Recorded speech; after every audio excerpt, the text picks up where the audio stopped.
अच्छा, तो नासिर भाई, सबसे पहले ना हम शुरू करते हैं drugs used in asthma and chronic obstructive pulmonary disease. तो ड्रग्स को समझने के लिए सबसे पहले हमें कोई भी जो डिजीज होती है उसकी पैथोफिजियोलॉजी को समझना होता है। अगर हमें वो समझ आ जाए तो ड्रग्स का मैकेनिज्म याद रखना बड़ा ही आसान हो जाता है। तो सबसे पहले हम समझते हैं कि एस्थमा की पैथोफिजियोलॉजी है क्या। उसके बाद हम उसकी ड्रग्स पर आते हैं। उसके लिए मैंने डायग्राम जो है ना, ये निकाली है नेट से। तो ये बड़ी प्यारी सी डायग्राम है, ये समझा देगी हमें सारा कुछ। तो इस बात को हम समझते हैं एक एग्जाम्पल की फॉर्म में। लेट्स सपोज कि कोई एक बंदा है जिसको कोई बहुत ही खुशी मिली है, या उसकी कोई लॉटरी निकल आई है, या कोई भी इस तरह की उसे खुशी आई है। तो अब उसने डिसाइड किया है कि मैं अपने फ्रेंड्स को ट्रीट देता हूँ एक रेस्टोरेंट पर जाकर। अब उसने सारे दोस्तों के साथ प्लान बनाया कि चलो आज रात जो है हम इस रेस्टोरेंट पर खाना खाने चलते हैं। और वो सारे दोस्त सही। वहां पर वो सारे दोस्त चले गए। अब जो रेस्टोरेंट था वो ओपन रेस्टोरेंट था, ओपन इन्वायरमेंट के अंदर, क्लोज नहीं था। और वहां पर तरह तरह के नए सही। नए फूल और पौधे उन्होंने लगाए हुए थे। अब जब इस इन्वायरमेंट के अंदर वो गए जहाँ पर बहुत सारे पौधे थे और फूल थे, तो इसका मतलब ये है कि वहां पर एयर के अंदर पोलन्स की अमाउंट जो है वो बहुत ज्यादा होगी। तो बिल्कुल। इस तो इस कंडीशन में होगा क्या कि वो सारे के सारे लोग जो हैं वो पोलन ग्रेन्स जो हैं वो इनहेल कर रहे हैं। अब मोस्टली पीपल के साथ कोई मसला नहीं होगा, लेकिन बदकिस्मती से उनमें से एक बंदा ऐसा था, या वो खुद ही ऐसा था, जिसके इम्यून सिस्टम ने उन पोलन ग्रेन्स को फॉरेन बॉडीज के तौर पर रिकॉग्नाइज किया और उसके अगेंस्ट एंटीबॉडीज बना दी उस एक बंदे में। सही। तो अब वो जो एंटीबॉडीज बनेंगी वो होंगी आईजीई टाइप एंटीबॉडीज, और वो आईजीई एंटीबॉडीज क्या करेंगी, वो मास्ट सेल्स पर आकर ऐसे लग जाएंगी। यहाँ पर आप देखें कि ये एक मास्ट सेल है, और ये उस पर आईजीई एंटीबॉडीज जो हैं वो आकर लगी हुई हैं। तो जब किसी मास्ट सेल पर आईजीई एंटीबॉडीज आकर लग जाती हैं तो वो मास्ट सेल हमारे पास हो जाता है sensitised mast cell. Sensitised mast cell. अब मास्क। अब चूंकि उसने इनहेलेशन की थी, तो हमारे जितने भी एयरवेज हैं, एयरवेज के नीचे जो लाइनिंग में मास्ट सेल्स प्रेजेंट हैं, यानी जो एयरवे लाइनिंग के अंदर मास्ट सेल प्रेजेंट हैं, अब उन सब पर आईजीई एंटीबॉडीज आ गई हैं और सारे के सारे क्या हो चुके हैं, सेंसिटाइज्ड। सेंसिटाइज। ये बात समझ आ गई, जी बिल्कुल। सेंसिटाइज। अब हुआ क्या कि 15-20 दिन बाद या एक महीने बाद उनका दोबारा प्लान बनता है उसी रेस्टोरेंट पर जाने का। अब जब वो दोबारा उसी रेस्टोरेंट के अंदर जाएगा तो बाकी लोगों को कोई मसला नहीं होगा, लेकिन वो चूंकि सेंसिटाइज हो चुके हैं उसके मास्ट सेल्स, तो जब वो दोबारा पोलन ग्रेन्स को इनहेल करेगा तो उस अब मसला स्टार्ट हो जाएगा। अब मसला कैसे स्टार्ट होगा कि ये एंटीजन जो है यहाँ पर शो किया हुआ है, ये एंटीजन के अगेंस्ट चूंकि आईजीई एंटीबॉडीज पहले से मौजूद थी, तो ये एंटीजन उन आईजीई सही। एंटीबॉडीज के साथ बाइंड करेगा। As you can see here कि ये आईजीई एंटीबॉडीज के साथ बाइंड कर रहा है। अब जब वो आईजीई एंटीबॉडीज के साथ बाइंड करेगा जो कि मास्ट सेल्स पर प्रेजेंट थी, तो उसके नतीजे में मास्ट सेल्स की डी ग्रेन्युलेशन होगी। मतलब ये कि मास्ट सेल्स के अंदर सही। कुछ ग्रेन्यूल्स प्रेजेंट होते हैं जिनकी जो अपना मटेरियल जो है वो रिलीज करेंगे। As you can see here, ये देखें अंदर ग्रेन्यूल्स प्रेजेंट थे, और वो सारे के सारे जो है ये अपना मटेरियल जो है ये रिमूव कर रहे हैं। जब मास्ट सेल्स की डीग्रेन्युलेशन होती है तो उससे हमारे पास दो चीजें होती हैं। एक तो मीडिएटर्स ऑफ इन्फ्लेमेशन रिलीज होते हैं। As you can see here, ये देखें ये सारे मीडिएटर्स ऑफ इन्फ्लेमेशन है। और दूसरा काम ये होता है कि हमारे पास जो मास्ट सेल्स की मेम्ब्रेन है वहां से रिलीज होता है arachidonic acid. As you can see सही। Here, arachidonic acid. Arachidonic acid फिर आगे दो पाथवे में जा सकता है, लाइपोक्सिजनेस पाथवे है और साइक्लोऑक्सीजनेस पाथवे है। तो इसके नतीजे में हमारे पास ल्यूकोट्राइन्स बनेंगे और प्रोस्टाग्लैंडिन्स बनेंगे। ठीक हो गया यहाँ सही। तक। तो अब तक हुआ क्या कि हमारे पास दोबारा जब वो उसने वही चीज इनहेल की तो हमारे उसके नतीजे में मास्ट सेल्स की डीग्रेन्युलेशन हुई और मीडिएटर्स ऑफ इन्फ्लेमेशन और प्रोस्टाग्लैंडिन्स और ल्यूकोट्राइन्स प्रोड्यूस हो गए। दूसरे मीडिएटर्स ऑफ इन्फ्लेमेशन जो है वो मिनी कैटजंग में दिए हुए हैं। उनका अगर आप नाम देखना चाहें तो जो है हमारे पास दिए होंगे यहाँ पर। ये देखें, ये डायग्राम है। ये देखें, प्रोस्टाग्लैंडिन्स हो गए, ये हिस्टामीन और ट्रिप्टेज हो गया। ये मैं उसको जरा हाईलाइट कर रहा हूँ। इसका मतलब ये देखें, ये हिस्टामीन और ट्रिप्टेज हो गया, ये ल्यूकोट्राइन्स हो गए, हाँ प्रोस्टाग्लैंडिन्स हाँ वगैरह हो गए। तो अब ये जो मीडिएटर्स रिलीज हुए इन्होंने करवाना क्या है। अब यहाँ पर जो मैंने ना एक स्मूथ मसल ड्रा किया हुआ है, ब्रोंकियल स्मूथ मसल है, लेट्स सपोज। अब ब्रोंकियल स्मूथ मसल सही पर डिफरेंट तरह के रिसेप्टर्स प्रेजेंट होते हैं। तो सबसे पहले हम स्टार्ट करते हैं हिस्टामीन से, क्योंकि हिस्टामीन भी तो रिलीज हो रहा है ना, मीडिएटर्स। अब ये बिल्कुल हिस्टामीन क्या करेगा, ये हिस्टामीन अपने रिसेप्टर्स पर बाइंड करेगा, और ये हिस्टामीन के जो रिसेप्टर्स हैं ये अंदर कहाँ एसोसिएटेड हैं, लिंक्ड हैं जी क्यू के साथ। ये आप देखें जरा, ये मैं सुई उसके ऊपर घुमा रहा हूँ, जी क्यू के साथ। और ये हम सही जी क्यों ऑटोनोमिक फार्माकोलॉजी में हम ये डिस्कस कर चुके हैं कि जी क्यू को जो भी रिसेप्टर स्टिमुलेट करते हैं वो इंट्रासेलुलरी कैल्शियम का लेवल बढ़ाते हैं ना। सही हाँ उसका मैकेनिज्म यूं है कि जी क्यू को जैसे स्टिमुलेट करते हैं, जी क्यू ने आगे फिर फॉस्फोलाइपेज सी को एक्टिवेट करना होता है। उसने फिर मेम्ब्रेन के अंदर मौजूद जो PIP2 है, यानी फॉस्फेटेडाइल इनोसिटोल डाइफॉस्फेट, उसकी ब्रेक डाउन करवा के IP3 और डैग बनाने होते हैं। और ये IP3 और डैग वगैरह ने इंट्रासेलुलर कैल्शियम इंक्रीज कराना है। और जब भी किसी स्मूथ मसल के अंदर कैल्शियम की अमाउंट बढ़ रही है तो इट मींस वो कॉन्ट्रैक्ट कर रहा है या रिलैक्स कर रहा है। कॉन्टेक्ट करेगा वो। कॉन्ट्रैक्ट करेगा, तो इट मींस जब हिस्टामीन जब एक्ट करेगा तो ब्रोंकियल स्मूथ मसल क्या करेंगे, कॉन्ट्रैक्ट करेंगे। तो इससे कॉन्टेक्ट क्या कर होगी, ब्रोंको कॉन्स्ट्रिक्शन। दूसरा क्या है, सही दूसरा हमारे पास ये जो देखें ल्यूकोट्राइन्स प्रोड्यूस हो रहे हैं, LTC4, LTD4, LTE4, इनके भी रिसेप्टर्स प्रेजेंट होते हैं।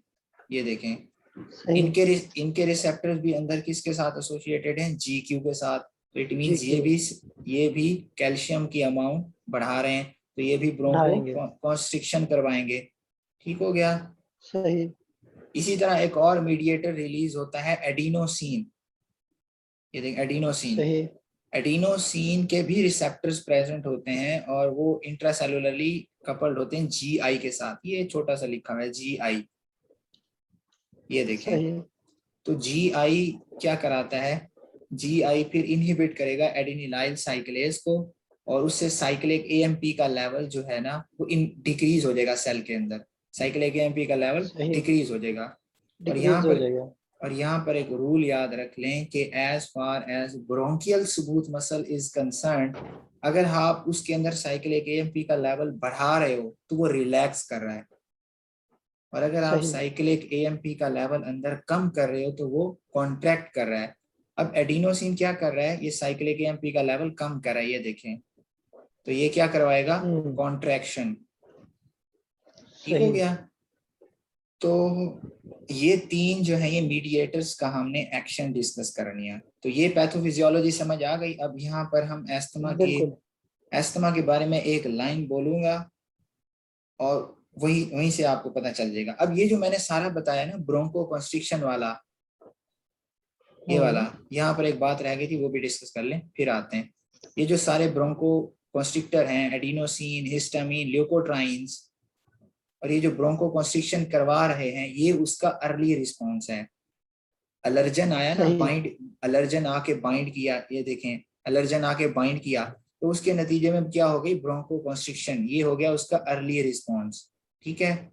सही इसके साथ साथ कुछ ऐसे मीडिएटर्स प्रोड्यूस होते हैं जो वहां पर इन्फ्लेमेटरी सेल्स को अट्रैक्ट करते हैं, उनको हम कहते हैं कीमो अट्रैक्टेंट। वो इस पिक में शो नहीं किए हुआ, हमारी मिनी कैटजन के अंदर बनी हुई है। ये देखें, ये देखें, ये ECFA क्या है, इयोसिनोफिल कीमो अट्रैक्टिंग फैक्टर। इयोसिनोफिल क्या है, सही इयोसिनोफिल जो है वो इन्फ्लेमेटरी सेल्स हैं, तो बेसिकली उनको इधर सही अट्रैक्ट कर रहा है। ठीक हो गया। अब सही हम हो आते गया हैं वापस उस डायग्राम पर। अब मैं एस्थमा के बारे में एक लाइन कहने लगा हूं कि ये एक ऐसी कंडीशन है जिसके अंदर हमारे जो एयरवेज हैं उनकी क्या हो रही है, इन्फ्लेमेशन, और रिपीटेड रिवर्सिबल एपिसोड्स होती हैं ब्रोंकोस्पज्म की। यही हो गया ना एस्थमा। एस्थमा सही बेसिकली होगा। एक एलर्जिक कंडीशन है, टाइप 1 हाइपर सेंसिटिविटी की वजह से के साथ ये एसोसिएटेड है एस्थमा। उसमें होता क्या है, उसमें होता है कि सही। एयरवेज की इन्फ्लेमेशन हो जाती है। जैसा कि अभी इन्फ्लेमेटरी प्रोडक्ट्स जो थे वो रिलीज हुए, इधर आ रहे थे इन्फ्लेमेटरी सेल्स, इओसिनोफिल। और दूसरा क्या हो जाती है कि रिपीटेड अटैक्स होते हैं ब्रोंकोस्पज्म के, यानी ब्रोंको कॉन्स्ट्रिक्शन के। और जब ब्रोंको कॉन्स्ट्रिक्शन सही। होगी तो हमारे पास ब्रेथलेसनेस होती है, शॉर्टनेस ऑफ ब्रेथ होती है। ये हो गया एस्थमा। सही। इसकी पैथोफिजियोलॉजी सही में हो गया। कोई भी अगर कंफ्यूजन है तो भी पूछ लें, फिर हम आगे इसकी ट्रीटमेंट पे चलते हैं। नहीं नहीं, समझ आ गई। इन्फ्लेमेशन हाँ, होती है और और उसके साथ ब्रोंको कॉन्स्ट्रिक्शन। ब्रोंको। हाँ, ठीक हो गया। अब इसकी ट्रीटमेंट में हम दो तरह करते हैं, एक हम ब्रोंको कॉन्स्ट्रिक्शन खत्म करें, ब्रोंको डायलेटर्स दे दें, ऐसे ट्रीटमेंट बिल्कुल स्ट्रेटेजी तो यही होगी। सही हो और गया। दूसरी ये है कि हम इन्फ्लेमेशन खत्म करें। तो इन्फ्लेमेशन सही। खत्म एंटी। करना क्यों जरूरी है? इन्फ्लेमेशन खत्म करना इसलिए जरूरी है कि जब क्रोनिक इन्फ्लेमेशन हो जाती है हमारे एयरवेज की, तो उनका जो फॉरेन सब्सटेंसेस के नतीजे में ब्रोंको कंस्ट्रिक्टर रिस्पॉन्स है वो भी इंक्रीज हो जाता है। क्या मतलब इसका, मैं बताता सही। हूँ। मतलब ये कि पहले अगर वो थोड़ा कॉन्ट्रैक्ट कर रहे थे इन रिस्पॉन्स टू एलर्जन, जब इन्फ्लेमेशन होगी तो नेक्स्ट टाइम वो ज्यादा कॉन्ट्रैक्ट करेंगे, ज्यादा कॉन्स्ट्रिक्ट होंगे। जब फिर मजीद इन्फ्लेमेशन होगी तो नेक्स्ट टाइम और ज्यादा कॉन्ट्रैक्ट कॉन्स्ट्रिक्ट करेंगे। इसी तरह जैसे जैसे इन्फ्लेमेशन बढ़ती जाएगी, तो जब एलर्जन के नतीजे में उन्होंने कॉन्ट्रैक्ट करना होता है मसल्स ने, तो ज्यादा सीवियरली करेंगे। तो इसको कहते हैं कि उनकी सही। हाइपर एक्टिविटी हो रही है, ब्रोंकियल स्मूथ मसल्स की सही हो गया। हाइपर एक्टिविटी हो रही है as a hyper active. Result of inflammation. ठीक है। अब सही हो गया। आपने अक्सर देखा होगा कि जो लोग एस्थमा के पेशेंट्स होते हैं, देखिए अब एस्थमा एक बार एंटीबॉडीज उस पेशेंट के अंदर बन गई, तो जब तक एंटीबॉडीज हैं वो पेशेंट एस्थमेटिक ही है। आप वो खत्म तो नहीं कर सकते ना एंटीबॉडीज कहीं से। अब आप उसका अटैक प्रिवेंट कर सकते हैं, कि अक्सर लोग दमे के मरीज होते हैं, अचानक उनको अटैक आता है, देखा होगा आपने कभी। हाँ हाँ। तो वो कहते हैं मेरा पंप कहाँ है, मेरा पंप कहाँ है। ठीक है, तो वो हाँ। पंप साथ रखते हैं। वो इसीलिए कि एक बार एस्थमा हो गया, एंटीबॉडीज बन गई, आईजीई एंटीबॉडीज किसी एलर्जन के अगेंस्ट, तो अब वो खत्म नहीं होगा जब तक एंटीबॉडीज हैं। हाँ, अब सही। लेकिन जब दोबारा वही एंटीबॉडीज वही एलर्जन आएगा तो उससे अटैक इंड्यूस हो जाएगा। हमने बेसिकली इस अटैक को प्रिवेंट करना है, या अटैक अगर हो गया तो उसको ट्रीट करना है। ठीक है, तो हमने ब्रोंको डायलेटर देने हैं और एंटी इन्फ्लेमेटरी देनी है। ठीक हो गया, ये क्लियर है कंसेप्ट, स्टेटमेंट स्ट्रेटेजीज। हेलो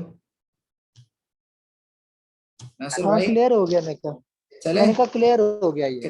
हाँ, तो आगे चलो। अब हम आते हैं ड्रग्स पर। ड्रग्स में हमारे पास सही। सबसे सबसे पहली है बीटा एड्रीनो रिसेप्टर एगोनिस्ट। ठीक है, इसको मैं हाईलाइट कर देता हूँ, ये मैंने हाईलाइट कर दिया, बीटा एड्रीनो रिसेप्टर एगोनिस्ट। तो इसको रट्टा हमने बिल्कुल नहीं लगाना, सही। इसका एक मैं सिंपल रूल बता देता हूँ कि इनका मैकेनिज्म ऑफ एक्शन क्या होगा। देखें, ये हमें पता है कि sympathetic nervous system prepares the body to deal with emergency situation, ऐसे। हाँ। तो बिल्कुल। वो तमाम टिश्यूज जिन्होंने इमरजेंसी को डील करने में हमारी हेल्प करनी है बॉडी के, तो सिंपैथेटिक नर्वस सिस्टम उनको क्या करेगा, स्टिमुलेट। और वो तमाम हाँ। टिश्यूज बिल्कुल। जिन्होंने इमरजेंसी में हमारी हेल्प नहीं करनी, उनको सिंपैथेटिक नर्वस सिस्टम ने क्या करना है, इनहिबिट। फॉर एग्जांपल हार्ट है हमारा, हार्ट ने इमरजेंसी में डील हाँ करने हाँ। में हमारी मदद करनी है, तो सिंपैथेटिक नर्वस सिस्टम हार्ट को स्टिमुलेट करेगा। इसी तरह जीआईटी जो है, जीआईटी सिंपैथेटिक इमरजेंसी में हमारी हेल्प तो नहीं करेगी। जीआईटी क्या है, हमारी हेल्प करेगी। लेट्स सपोज हमारे मेरे पीछे कुत्ता लगा हुआ है और मैं इमरजेंसी में हूँ, भाग रहा हूँ, तो क्या आपको लगेगा कि ये टाइम है कि हम जीआईटी को स्टिमुलेट करके खाना अपना हजम करें? बिल्कुल। पहले भाई जान बचाओ, खाना बाद बिल्कुल में भी नहीं। हजम हो सकता है। तो जीआईटी हमारी हेल्प नहीं करेगी इमरजेंसी में, तो सिंपैथेटिक नर्वस सिस्टम इसको क्या कर देगा, इनहिबिट। अब सही। जिन टिश्यूज को इसने स्टिमुलेट करना होता है वहां पर स्टिमुलेटरी रिसेप्टर होंगे। स्टिमुलेटरी रिसेप्टर होते हैं टाइप 1 वाले, अल्फा 1 या बीटा 1।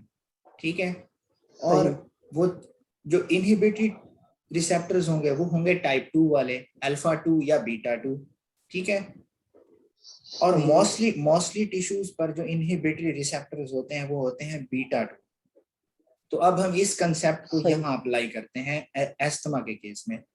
अब आप ये लॉजिकली सोचोगे, जब हम इमरजेंसी सिचुएशंस के अंदर हैं, यानी मैं भाग रहा हूं, मुझे ऑक्सीजन की ज्यादा जरूरत है या ऑक्सीजन की कम जरूरत है, मेरी बॉडी ज्यादा को जरूरत है। ज्यादा जरूरत है। तो ज्यादा मेरे जरूरत। एयरवेज जो हैं वो नैरो होने चाहिए या ओपन होने चाहिए, डायलेटेड होने चाहिए इस टाइम पे, ओपन होना ओपन ओपन होने चाहिए। होना चाहिए। तो इट मींस कि उसकी वाल के अंदर जो ब्रोंकियल स्मूथ मसल हैं वो इस टाइम पे कॉन्ट्रैक्ट करने चाहिए या रिलैक्स करने चाहिए, रिलैक्स होने चाहिए। रिलैक्स होने चाहिए। जब वो रिलैक्स होने चाहिए तो बिल्कुल। उन पर रिसेप्टर्स इनहिबिटरी होने चाहिए या स्टिमुलेटरी होने चाहिए, इनहिबिटरी होना चाहिए। इनहिबिटरी होने चाहिए। और इनहिबिटरी कौन से रिसेप्टर होते हैं, अभी मैंने बताया बीटा 2 अल्फा 2। बीटा 2 और अल्फा 2, और मोस्टली टिश्यूज पर बीटा 2 होते हैं, 3-4 एक्सेप्शंस हैं। तो इट मींस के सही ब्रोंकियल है जी। स्मूथ मसल पे कौन से रिसेप्टर आ गए, बीटा 2, बीटा 2। ठीक है। तो सिंपैथेटिक नर्वस सही सिस्टम हो इन गया। बीटा 2 को स्टिमुलेट करता है, जिसके नतीजे में ब्रोंकियल स्मूथ मसल रिलैक्स होते हैं और ब्रोंको डायलेशन हो जाती है, ठीक है। तो ऐसे ही है। हेलो नासिर भाई। दरअसल भाई, हाँ हाँ, आवाज आवाज नहीं आ रही क्या?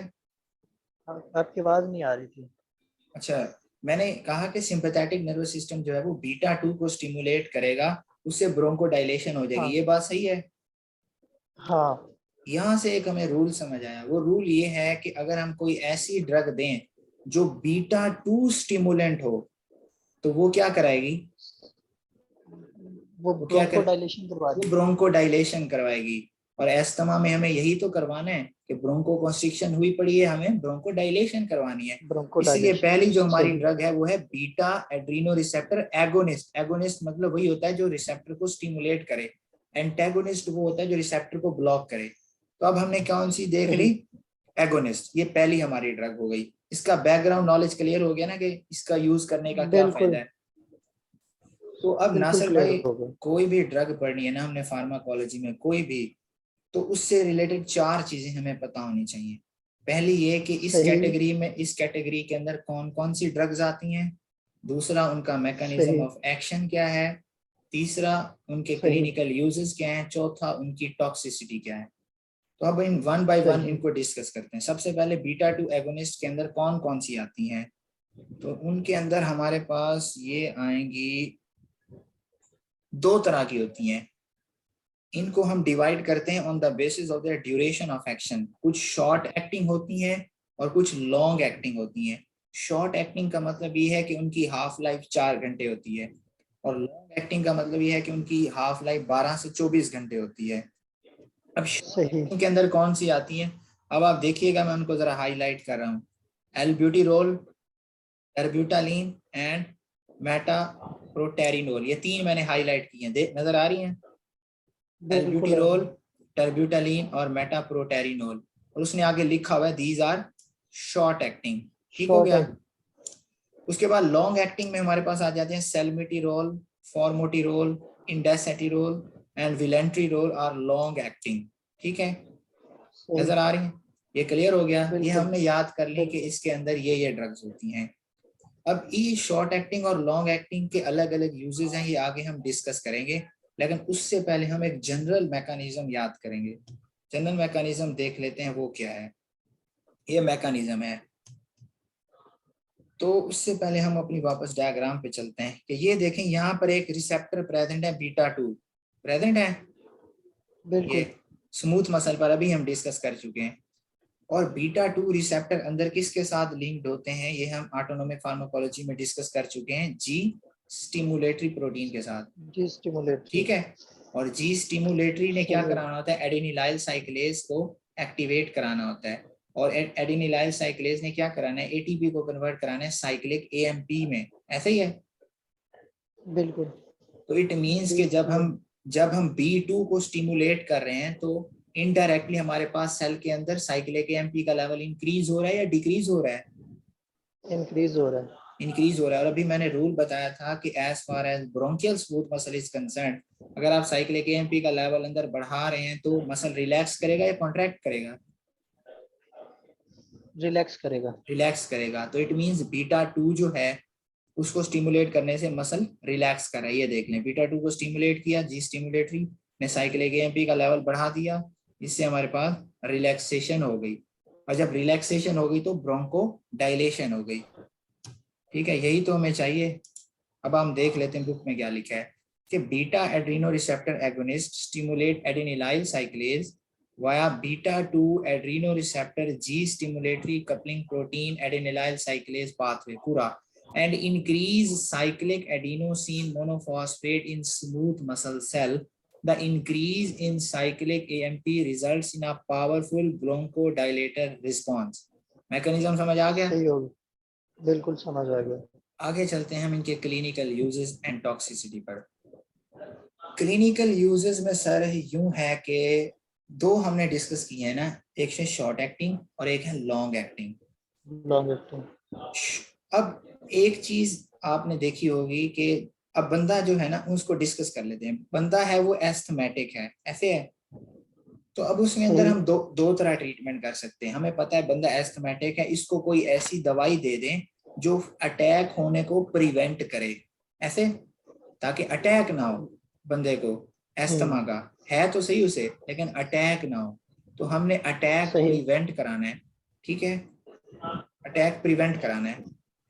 तो वो इसको हम कहते हैं प्रोफाइलैक्सिस। प्रोफाइलैक्सिस ये होती है कि जब हम किसी डिजीज को होने से बचा रहे हो तो उसको हम कहते हैं प्रोफाइलैक्सिस। और वो मेडिकेशन जो प्रोफाइलैक्सिस करवा रही होती हैं वो होती हैं प्रोफाइलेटिक। वो क्या होती हैं? प्रोफाइलेटिक। ठीक हो गया?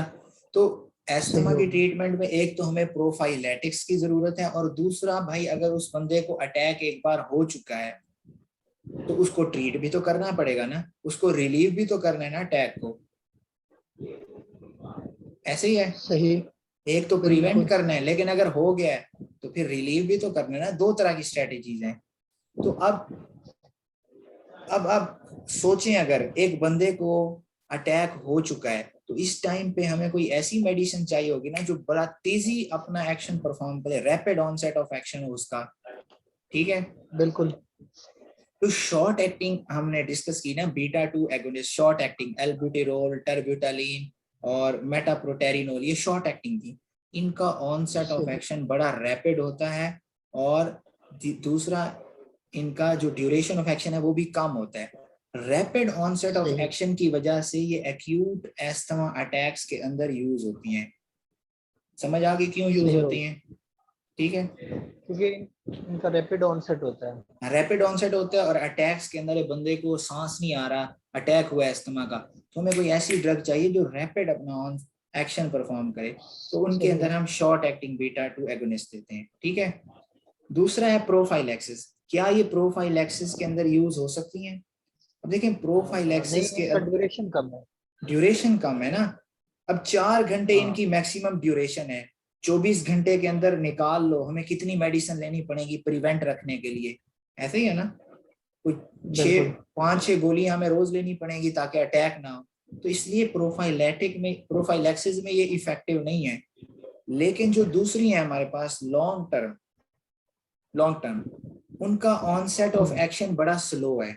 तो क्या वो एक्यूट एस्थमा अटैक में यूज होंगी? नहीं होंगी, लेकिन वो प्रोफाइलैक्सिस में यूज होंगी, क्योंकि उनकी ड्यूरेशन जो है वो 12 to 24 आवर्स है। लिहाजा एक आध टैबलेट लेने से भी वो सारा दिन हमारा जो है अटैक प्रिवेंट रहेगा। इसलिए वो प्रोफाइलैक्सिस के अंदर ज्यादा इफेक्टिव है, और शॉर्ट एक्टिंग जो है ये एक्यूट एस्थमा अटैक्स के अंदर ज्यादा इफेक्टिव है। ये समझ आ गई बात? क्लियर हो गया। अब यहाँ से हमने इसको एक रीड मार देते हैं कि sympathomimetics are first line therapy in acute asthma. Shorter acting sympathomimetics albuterol, metaproterenol, terbutaline are the drug of choice for acute episodes of bronchospasm। ठीक हो गया? their effects last for 4 hours or less and they are not effective for prophylaxis। Okay हो गया? ठीक हो गया। अब हम आते हैं लॉन्ग टर्म पे। The long acting agents should be used for prophylaxis in which their 12-hour duration of action is useful. Okay, सही हो गया। they should not be used for acute episodes because their onset of action is too slow. Okay, सही ये उनके सही हो clinical गया। Uses हो गए। इस पैराग्राफ में यही काम की बात है क्लिनिकल यूजेस में। अब हम आ जाते हैं उनकी टॉक्सिसिटी पर। दूसरी चीज, सही अब इसकी टॉक्सिसिटी को समझने के लिए हमें ये समझना होगा कि इनका रूट ऑफ एडमिनिस्ट्रेशन क्या है। अब ये ब्रोंकोडाइलेटर्स के तौर पे यूज हो रही हैं, तो खुद सोचो most suitable route of administration क्या होगा? इनहेलेशन। इनहेलेशन। तो ये दी जाती हैं इनहेलेशन के थ्रू। ठीक है, सही इनहेलेशन के थ्रू ये इसलिए दी जाती हैं ताकि इनकी वहां से एब्जॉर्प्शन जो है वो बहुत ही कम हो, ऐसे, ताकि उनकी ब्लड के अंदर एब्जॉर्प्शन बहुत कम हो और इनके जो साइड इफेक्ट हैं वो भी कम हो जाएं। लेकिन लेट्स सपोज हम मान लेते हैं कि इनकी ब्लड के अंदर एब्जॉर्प्शन हो गई। मुदस्सिर भाई, जी जी, इनहेलेशन के जरिए ब्लड में तो जाएंगे ये? देखें जाती हैं, लेकिन कुछ ऐसी होती हैं वो लोकली एक्ट करती हैं, उनकी एब्जॉर्प्शन बड़ी कम होती है। कुछ ऐसी होती हैं जिनकी एब्जॉर्प्शन ज्यादा होती है। ये उन ड्रग की प्रॉपर्टीज पर डिपेंड करता है। अब ये जो है ये इनहेलेशन के थ्रू दी जाती हैं और ये लोकली एक्टिंग ज्यादा है और एब्जॉर्प्शन इनकी कम होती है। लेकिन लेट्स सपोज हमने कहा कि आपने बहुत हाई डोज के अंदर यूज कर ली और एब्जॉर्प्शन इसकी हो रही है ज्यादा और ब्लड के अंदर ही आ गई है, तो अब हमें इनकी टॉक्सिसिटी मिलेगी। अब हमने लॉजिकली चलना है हर चीज पे। तो अभी मैंने क्या बताया था कि ये बीटा 2 को स्टिमुलेट करती हैं। जब ये ब्लड के अंदर आ गए तो अब जहां जहां बीटा 2 रिसेप्टर्स होंगे वहां वहां ये क्या करेंगे, उनको स्टिमुलेट कर देंगी। स्टिमुलेट ऐसे हो जाएगा ना। तो दो चीजें जो हैं वो काबिले जिक्र हैं यहाँ पर डिस्कस करने के लिए। पहली चीज ये है कि इंट्राफ्यूजल फाइबर्स होते हैं हमारे पास मसल स्पिंडल के, याद है वो हमने फिजियोलॉजी में पढ़ा था, मोटर फिजियोलॉजी में। उन्होंने क्या कराना, उन्होंने कराना होता है टोन को मेंटेन, फ्लेक्सर्स और एक्सटेंड। जब देखें मैंने हाथ अपना एक स्टेबल पोजीशन में रख रहा हूँ ना, ट्रेमर नहीं हो रहे, तो इसका क्या मतलब है कि इसका मतलब ये है कि एक्सटेंसर और फ्लेक्सर मसल के दरमियान जो टोन है वो एक बैलेंस फॉर्म में प्रेजेंट है, ऐसे। सही। और ये फंक्शन होता है इंट्राफ्यूजल फाइबर्स का। सही। अब जो इंट्राफ्यूजल फाइबर्स हैं इन पर हमारे पास रिसेप्टर्स होते हैं बीटा 2। ठीक है, और बीटा 2 कौन से रिसेप्टर है? इनहिबिटरी है, स्टिमुलेटरी है? ये इनहिबिटरी है। इनहिबिटरी है ना। तो इट मींस जब कभी हम बीटा 2 को स्टिमुलेट करेंगे तो इंट्राफ्यूजल फाइबर हमारे पास इनहिबिट हो जाएंगे। बिल्कुल। अब ये ड्रग्स जो है ये बीटा 2 को स्टिमुलेट करेंगी, इंट्राफ्यूजल फाइबर इनहिबिट हो गए, जिसकी वजह से जो फ्लेक्सर्स और एक्सटेंसर्स के टोन के दरमियान एक बैलेंस था वो खत्म हो गया। तो अब कभी फ्लेक्सर मसल की टोन बढ़ेगी तो उसको ओवरकम करने के लिए, उसको करेक्ट करने के लिए एक्सटेंसर्स काम करेंगे तो उनकी टोन बढ़ जाएगी। फिर फ्लेक्सर एक्शन में आएंगे, उनकी बढ़ जाएगी, फिर एक्सटेंसर आ जाएंगे। तो यही प्रोसेस चलता रहेगा तो और ट्रेमर स्टार्ट हो जाएंगे। ठीक हो गया। सही। इसीलिए तो सिंपैथेटिक नर्वस सिस्टम जब हमारा एक्टिवेट होता है, हम गुस्से में होते हैं तो हमें ट्रेमर शुरू हो जाते हैं। वो इसीलिए कि सिंपैथेटिक नर्वस सिस्टम यहाँ पर बीटा 2 को स्टिमुलेट कर रहा होता है और वहां से ट्रेमर शुरू हो जाते हैं। तो पहला साइड इफेक्ट है इसका tremor. Skeletal muscle tremor is a common adverse beta 2 effect. ये देखें पहली लाइन लिखी हुई है। ठीक है। दूसरा इसका साइड इफेक्ट ये है कि जब हम इसको हाई डोज के अंदर यूज करते हैं तो उससे हमारे पास होता ये है कि इसकी सिलेक्टिविटी खत्म हो जाती है। पहले क्या है कि पहले ये सिर्फ बीटा 2 सेलेक्टिव है, बीटा 2 एगोनिस्ट है, लेकिन जब हम हाई डोज पे यूज करते हैं तो फिर ये बीटा 1 को भी स्टिमुलेट करने लग जाते हैं। और बीटा 1 जो है ये प्रीडोमिनेंटली प्रेजेंट होते हैं हार्ट पर। तो जब वहां पर ये स्टिमुलेट होते हैं तो हार्ट रेट बड़ा इंक्रीज होता है, टैकी एरिथमियाज शुरू हो जाते हैं। ठीक है। सही। तो दो इनके एडवर्स इफेक्ट हमने करने हैं, ट्रेमर्स और टैकी एरिथमियाज। ठीक है। सही। और ये डोज डिपेंडेंट है, यानी जितना ज्यादा आप डोज बढ़ाते जाएंगे उतनी ज्यादा ट्रेमर बढ़ते जाएंगे, उतना ज्यादा ही हमारे पास एरिथमिया बढ़ती जाएंगी। ठीक सही। है, तो ये हमारे पास पहली ड्रग क्लियर हो गई, यहाँ तक कोई मसला। बीटा 2 एगोनिस्ट खत्म हो तो गए। जबरदस्त हो गया। चले आगे। आगे चलो। आगे हैं हमारे पास मस्करीनिक एंटागोनिस्ट। मस्करीनिक एंटागोनिस्ट, तो इसको समझने से पहले भी उसका एक रूल याद रखें कि पैरासिम्पैथेटिक नर्वस सिस्टम क्या करवाता है कि रेस्टिंग स्टेट में हमारी बॉडी के जितने फंक्शंस हैं उनको कंट्रोल करा रहा होता है, ऐसे। सही। अब जब हम रेस्टिंग स्टेट में हैं, हम बेड पे आराम से लेटे हुए हैं या चेयर पे आराम से बैठे हुए, कोई टेंशन कोई परेशानी नहीं है, इस वक्त पैरासिम्पैथेटिक सिस्टम डोमिनेट है, तो क्या हमें ऑक्सीजन की अब ज्यादा जरूरत है, कम जरूरत है? जिस नॉर्मल मतलब कम जरूरत है, कम ज्यादा जरूरत है ना, क्योंकि अभी हम इतना ज्यादा हमारी बॉडी का मेटाबॉलिज्म नहीं है, हम इतना ज्यादा काम नहीं कर रहे, तो ऑक्सीजन को कम जरूरत है। ठीक है, पहले सिंपैथेटिक नर्वस सिस्टम में लेट्स सपोज अगर हम भाग रहे थे तो स्केलेटल मसल को कितनी ज्यादा जरूरत थी ऑक्सीजन की।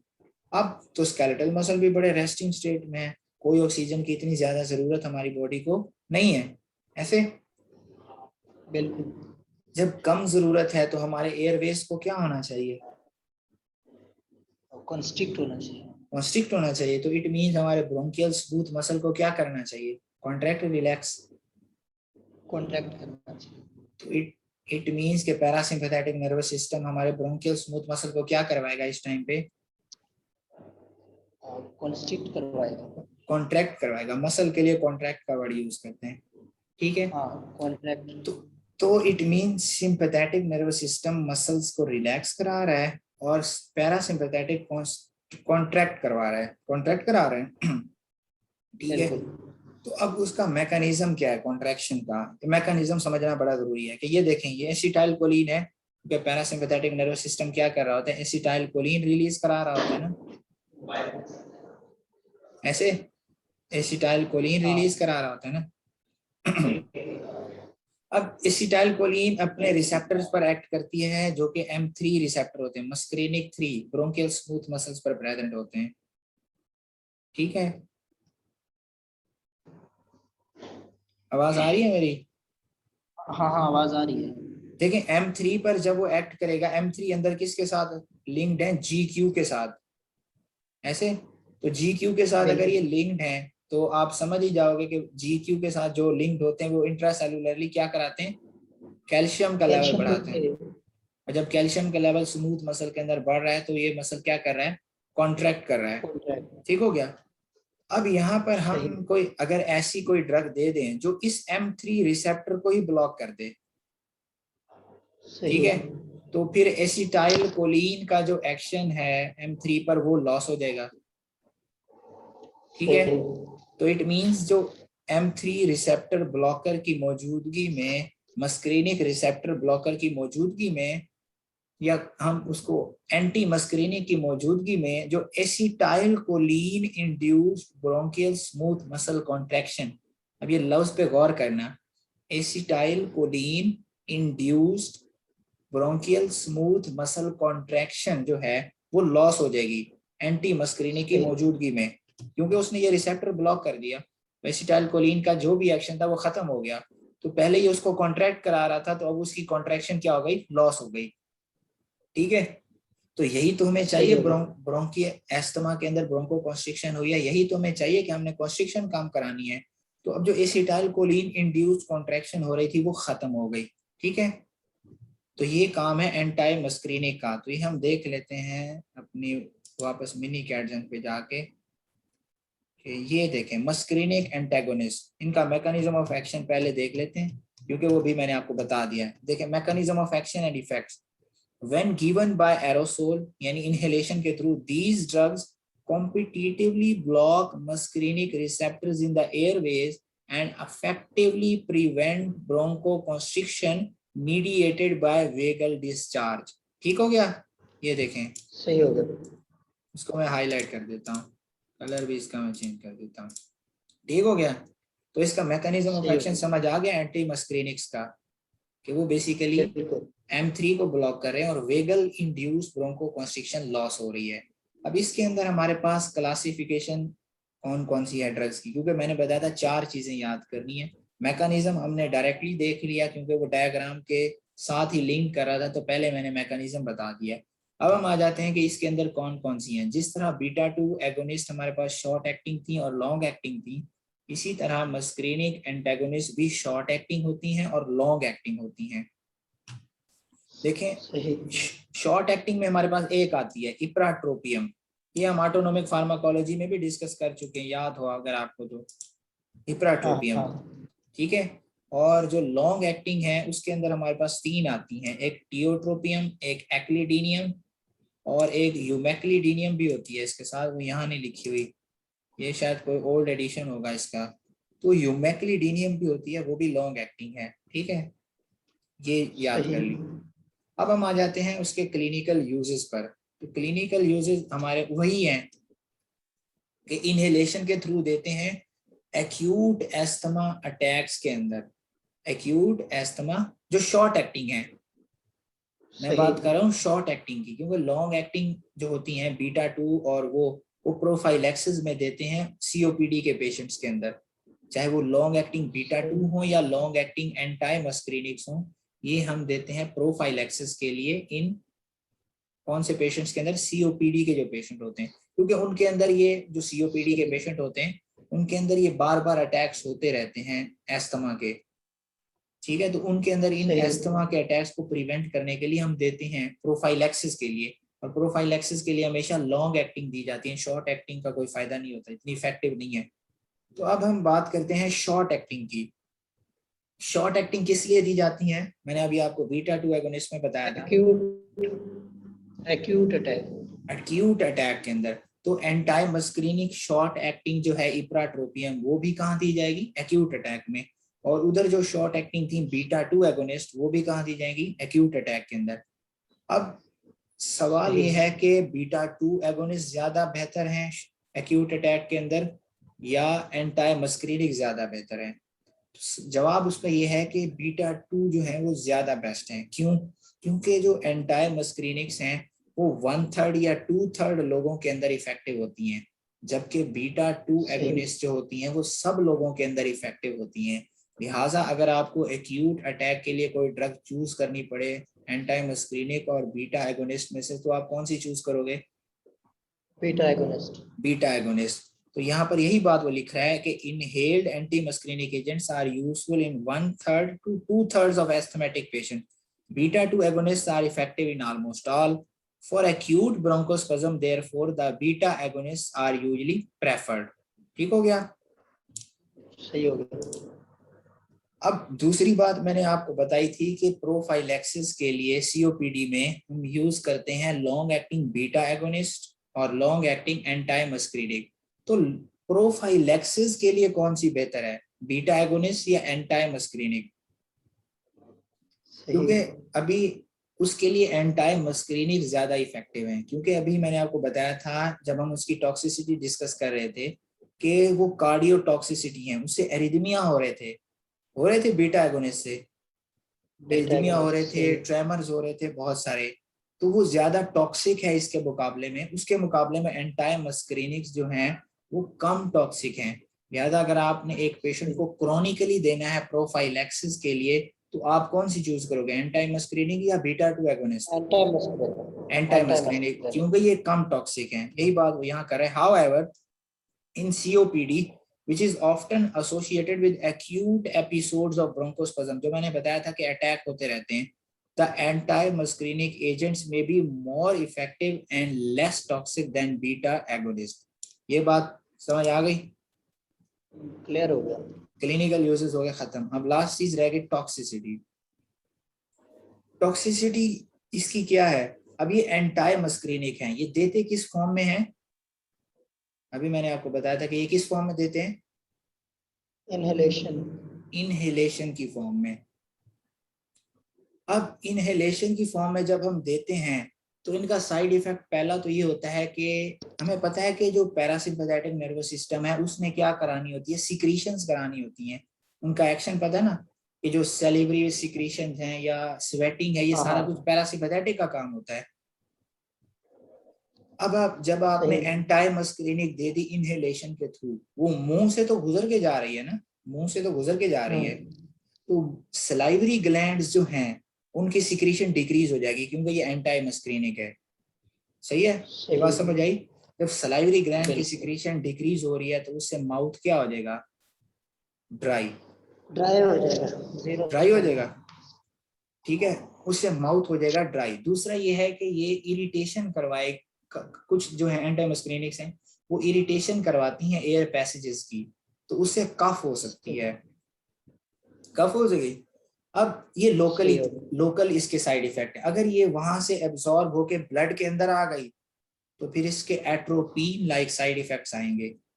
वो जो एट्रोपिन के हमने पढ़े थे, mad as a hatter, red as a beet वगैरह वगैरह, हॉट एज अ पिस्टन, वो जो सारे थे याद है ना, एंटाई ऑटोनोमिक में पढ़े थे, वो भी एंटाई मस्क्रीनिक थी एट्रोपिन, ये भी एंटाई मस्क्रीनिक्स हैं। ठीक है, ये एट्रोपिन लाइक फैमिली से ही सारी बिलोंग करती हैं, इप्राट्रोपियम, टियोट्रोपियम और एक्लिडीनियम, यूमैक्लिडीनियम। ठीक है, अगर ये ब्लड के अंदर आ गई तो फिर इसके एंटाई एट्रोपिन लाइक इफेक्ट होंगे। ठीक है, तो इसके साइड इफेक्ट जो है यहाँ पर इतने यहाँ लिखे हुए देखें, because the ages agents are delivered directly to the airway and are minimally absorb होते हैं, तो सिस्टेमिक इफेक्ट्स इनके स्मॉल होते हैं। ठीक है, लेकिन जब हम इनको एक्सेसिव डोजेज में दें तो minor atropine like toxic effects में अकर। ठीक हो गया। In contrast to beta 2 agonists, muscarinic antagonists do not cause tremor or arrhythmia. इसकी तो लॉजिक समझ आ गई ना कि ये क्यों नहीं करवाएंगे, क्योंकि ट्रेमर और एरिथमिया करवाना वो सिंपैथेटिक नर्वस सिस्टम का काम है, और वो सिंपैथेटिक नर्वस सिस्टम को स्टिमुलेटरी इफेक्ट आ रहे थे उसके भी, जो बीटा 2 एगोनिस्ट थे वो सिंपैथेटिक नर्वस सिस्टम जैसे ही इफेक्ट्स काज करवाते हैं, तो इसलिए वो ट्रेमर और एरिथमिया करवाएंगे, ये ट्रेमर और एरिथमिया नहीं करवाएंगे। बाकी जो इसका मैंने बताया है आपको कफ और ड्राई माउथ वाला, ये पीछे टेबल के अंदर दिया हुआ है, वहां से आप देख लीजिएगा। तो ये ड्रग हमारे पास एंटाई मस्क्रीनिक्स वाला, देख इसकी भी कहानी खत्म हो गई। इसमें कोई कंफ्यूजन हो? क्लियर है? चले आगे। तो आगे हम फिर अपनी वही डायग्राम पर आते हैं। हम आते हैं ल्यूकोट्रीन एंटागोनिस्ट पर। देखें यहाँ पर मैंने आपको बताया था कि ल्यूकोट्रीन्स जो हैं ये क्या करवा रहे हैं, ये अपने रिसेप्टर्स पर एक्ट कर रहे हैं, और ये GQ हमारे पास देखें GQ के साथ एसोसिएटेड है, और ये क्या करवाएंगे, कैल्शियम का लेवल अंदर इंक्रीज कराएंगे और कॉन्स्ट्रिक्शन करवा रहे हैं। ठीक है, ल्यूकोट्राइन्स की कॉन्स्ट्रिक्शन करवा रहे हैं। अगर हम इन ल्यूकोट्राइन्स का स्मूथ मसल पर जो एक्शन है वो खत्म कर दें, ठीक है, तो क्या लिए ब्रोंको कॉन्स्ट्रिक्शन करवा सकेंगे? नहीं। तो यही तो हमें चाहिए एस्थमा के अंदर, ब्रोंको कॉन्स्ट्रिक्शन नहीं होनी चाहिए। तो ल्यूकोट्राइन्स एंटागोनिस्ट जो होंगे वो हम यूज करते हैं एस्थमा के अंदर। अब जो ल्यूकोट्राइन एंटागोनिस्ट हैं उनके दो मैकेनिज्म ऑफ एक्शन है, दो डिफरेंट तरह की ड्रग्स हैं। कुछ ऐसी ड्रग्स हैं जो ल्यूकोट्राइन के रिसेप्टर्स को ब्लॉक करती हैं, तो उससे भी ल्यूकोट्राइन का एक्शन नहीं होगा। कुछ ऐसी ड्रग्स हैं जो लाइपोक्सिजेनेज एंजाइम है, क्योंकि जो ल्यूकोट्राइन्स हैं ये अराकिडोनिक एसिड से बनते हैं लाइपोक्सिजेनेज पाथवे के थ्रू, और यहाँ पर एंजाइम होता है 5 लाइपोक्सिजेनेज। सो अगर हम कोई ऐसी ड्रग दें जो इस 5 लाइपोक्सिजेनेज एंजाइम को इनहिबिट करे तो उससे ल्यूकोट्राइन्स की सिंथेसिस नहीं होगी। ऐसे नासिर भाई ये बात समझ आई कि हमारे पास दो स्ट्रेटजीज हैं, या तो हम ल्यूकोट्राइन्स की सिंथेसिस कम कर दें, या आपकी तरफ से शोर आ रहा है मेरे ख्याल से। अच्छा, या तो हम ब्लॉक कर, या हम उसकी सिंथेसिस कम कर दें या रिसेप्टर ब्लॉक कर दें। तो हमारे पास दोनों तरह की ड्रग्स हैं, कुछ रिसेप्टर ब्लॉकर भी हैं और सिंथेसिस को इनहिबिट करने वाली भी हैं। तो अब हम उनको देख लेते हैं, वापस चलते हैं हमारे अपने मिनी कैटसन पे। ये देखें ल्यूकोट्राइन एंटागोनिस्ट। अब देखें ये पहली लाइन इसमें बड़ी इंपॉर्टेंट है, these drugs interfere with either the synthesis और द एक्शन ऑफ ल्यूकोट्राइन्स। ठीक हो गया, इसको मैं हाईलाइट कर रहा सही। हूँ। अब हम आते हैं ल्यूकोट्राइन रिसेप्टर ब्लॉकर पर। सबसे पहले दो ड्रग्स हैं हमारे पास, मोंटिलुकास्ट एंड जेफिरलोकास्ट। ये दो ड्रग्स हैं, इसको मैं हाईलाइट कर रहा हूं, montelukast and zafirlukast. These are antagonists at the LD4 leukotriene receptors. मतलब मैं अगर डायग्राम पे आपको लेके चलूं तो ये इन रिसेप्टर्स को ब्लॉक करेंगी, इन रिसेप्टर्स को। जब इन रिसेप्टर्स को ब्लॉक करेंगी तो ल्यूकोट्राइन्स का जो एक्शन है इन रिसेप्टर्स पर वो नहीं हो पाएगा और leukotriene mediated bronchoconstriction will be lost. ठीक है, तो यही तो चाहिए हमें अस्थमा के अंदर के ब्रोंकोकंस्ट्रिक्शन कम करानी है। तो आगे हम देख लेते हैं क्या करेंगे। These drugs are orally active and have been shown to be effective in preventing। ये देखें प्रिवेंटिंग का लफ्ज देखें, प्रिवेंटिंग के लिए यूज होती हैं, तो ये प्रोफाइलेटिक हैं या नहीं है।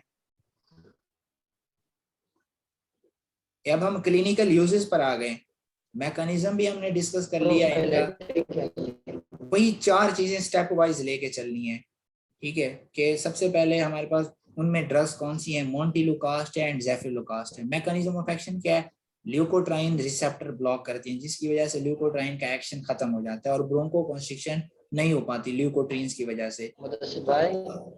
क्लिनिकल यूजेस इसका क्या है कि ये प्रोफाइलैक्सिस के अंदर यूज होती हैं, ये एक्यूट अटैक के अंदर यूज नहीं होती। ठीक हो गया, ये बात क्लियर है। चलें आगे। Then toxicity is generally low. Toxicity इसकी कुछ इतनी खास नहीं होती, तो इसको खास डिस्कस करने की जरूरत भी नहीं है। ये चार point, montelukast and zafirlukast leukotriene receptor block करते हैं और ये प्रोफाइलैक्सिस के लिए यूज होते हैं और इनकी टॉक्सिसिटी को इतनी नहीं होती खास। दूसरे हमारे पास कौन से आ गए, लाइपोक्सिजेनेज इनहिबिटर। तो इसमें एक ड्रग है ज़ाइल्यूटन। ये क्या करवाएगी हमारे पास, मैं अगर आपको उस डायग्राम पे लेके चलूं तो ये इस लाइपोक्सिजेनेज एंजाइम जो होता है इस पाथवे के अंदर उसको कर देगी ब्लॉक, उसको इनहिबिट कर देगी, जिसकी वजह से अरेकिडोनिक एसिड से ल्यूकोट्राइन्स की फॉर्मेशन नहीं होगी और जब फॉर्मेशन ही नहीं हो रही तो आगे उसका एक्शन भी नहीं होगा, चाहे रिसेप्टर्स जो हैं वो फ्री भी हों। अब है ही नहीं तो एक्शन क्या करेंगे, तो ये इस तरह से ब्रोंको। जी जी, कोई कंफ्यूजन है इसमें? मेरा वो नेट स्लो हो गया था, जरा ये रिपीट कर देना। हाँ मेरा नेट स्लो हो गया था। हाँ, मैं बता रहा हूँ कि रिसेप्टर ब्लॉकर क्लियर है। ये रिपीट कर दे, रिसेप्टर ब्लॉकर। रिसेप्टर ब्लॉकर, अब रिसेप्टर ब्लॉकर के अंदर वही चार चीजें हमने डिस्कस करनी है। देखें कि जो हमारे पास रिसेप्टर ब्लॉकर हैं वो इन ल्यूकोट्राइन्स के रिसेप्टर को क्या करेंगे, ब्लॉक, इन रिसेप्टर्स को। ये तो ल्यूकोट्राइन्स से जो ब्रोंकोकंस्ट्रिक्शन हो रही है वो अब वो ल्यूकोट्राइन से ब्रोंकोकंस्ट्रिक्शन नहीं हो पाएगी क्योंकि उनके रिसेप्टर ब्लॉक है। ठीक है, तो इस तरह एस्थमा के अंदर हम इनको ये यूज कर सकते हैं। अब इसके अंदर कौन कौन सी ड्रग्स आती हैं, दो आती हैं, एक आती है मोंटिलुकास्ट एंड जेफिरलोकास्ट। ये रिसेप्टर ब्लॉकर हैं ल्यूकोट्राइन के और ये प्रोफाइलैक्सिस के अंदर यूज होती हैं, एक्यूट अटैक के अंदर ये यूज नहीं होती। ल्यूकोट्राइन चाहे वो रिसेप्टर ब्लॉकर हो या ल्यूकोट्राइन सिंथेसिस को इनहिबिट कर रही हूँ, वो प्रोफाइलैक्सिस के अंदर यूज होती हैं दोनों। आगे मैं आपको बताऊंगा लाइपोक्सिजेनेज इनहिबिटर में कि वो भी प्रोफाइलैक्सिस में यूज होती है, वो एक्यूट अटैक के अंदर यूज नहीं होती। ठीक है, और टॉक्सिसिटी इनकी कोई जितनी खास नहीं होती, जनरली लो, तो ये टॉक्सिसिटी डिस्कस भी नहीं होती इतनी इनकी। चलें आगे, ये क्लियर है रिसेप्टर ब्लॉकर। बिल्कुल। देन आ जाते हैं हम लाइपोक्सिजेनेज इनहिबिटर्स पर। तो डायग्राम पर अगर मैं दोबारा चलूं कि ये देखें ल्यूकोट्राइन्स जो हैं ये बन रहे हैं अरेकिडोनिक एसिड से by the pathway of lipoxygenase pathway. अब इस लाइपोक्सिजेनेज पाथवे के अंदर जो हमारा मेजर एंजाइम होता है वो होता है 5 लाइपोक्सिजेनेज। ठीक हो गया, 5 लाइपोक्सिजेनेज। अब ये जो ज़ाइल्यूटन ड्रग है हमारे पास, ज़ाइल्यूटन इस कैटेगरी में जो आती है वो क्या करती है, वो उस लाइपोक्सिजेनेज एंजाइम को इनहिबिट कर देती है।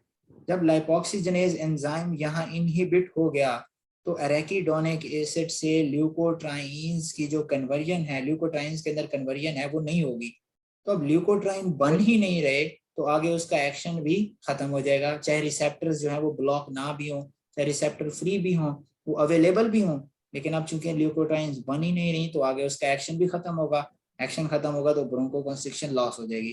तो यही तो हमें अस्थमा के अंदर चाहिए। तो अब हम देख लेते हैं इसको।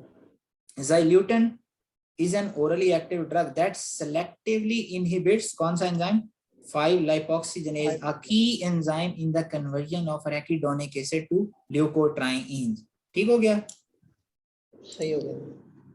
अब दूसरा यहाँ पर देखें, the drug is effective in preventing, तो ये भी किसमें यूज होगी, प्रिवेंटिंग का वर्ड क्या बता रहा है, प्रोफाइलैक्सिस में यूज होगी, एक्यूट अटैक के अंदर ये यूज नहीं होगी।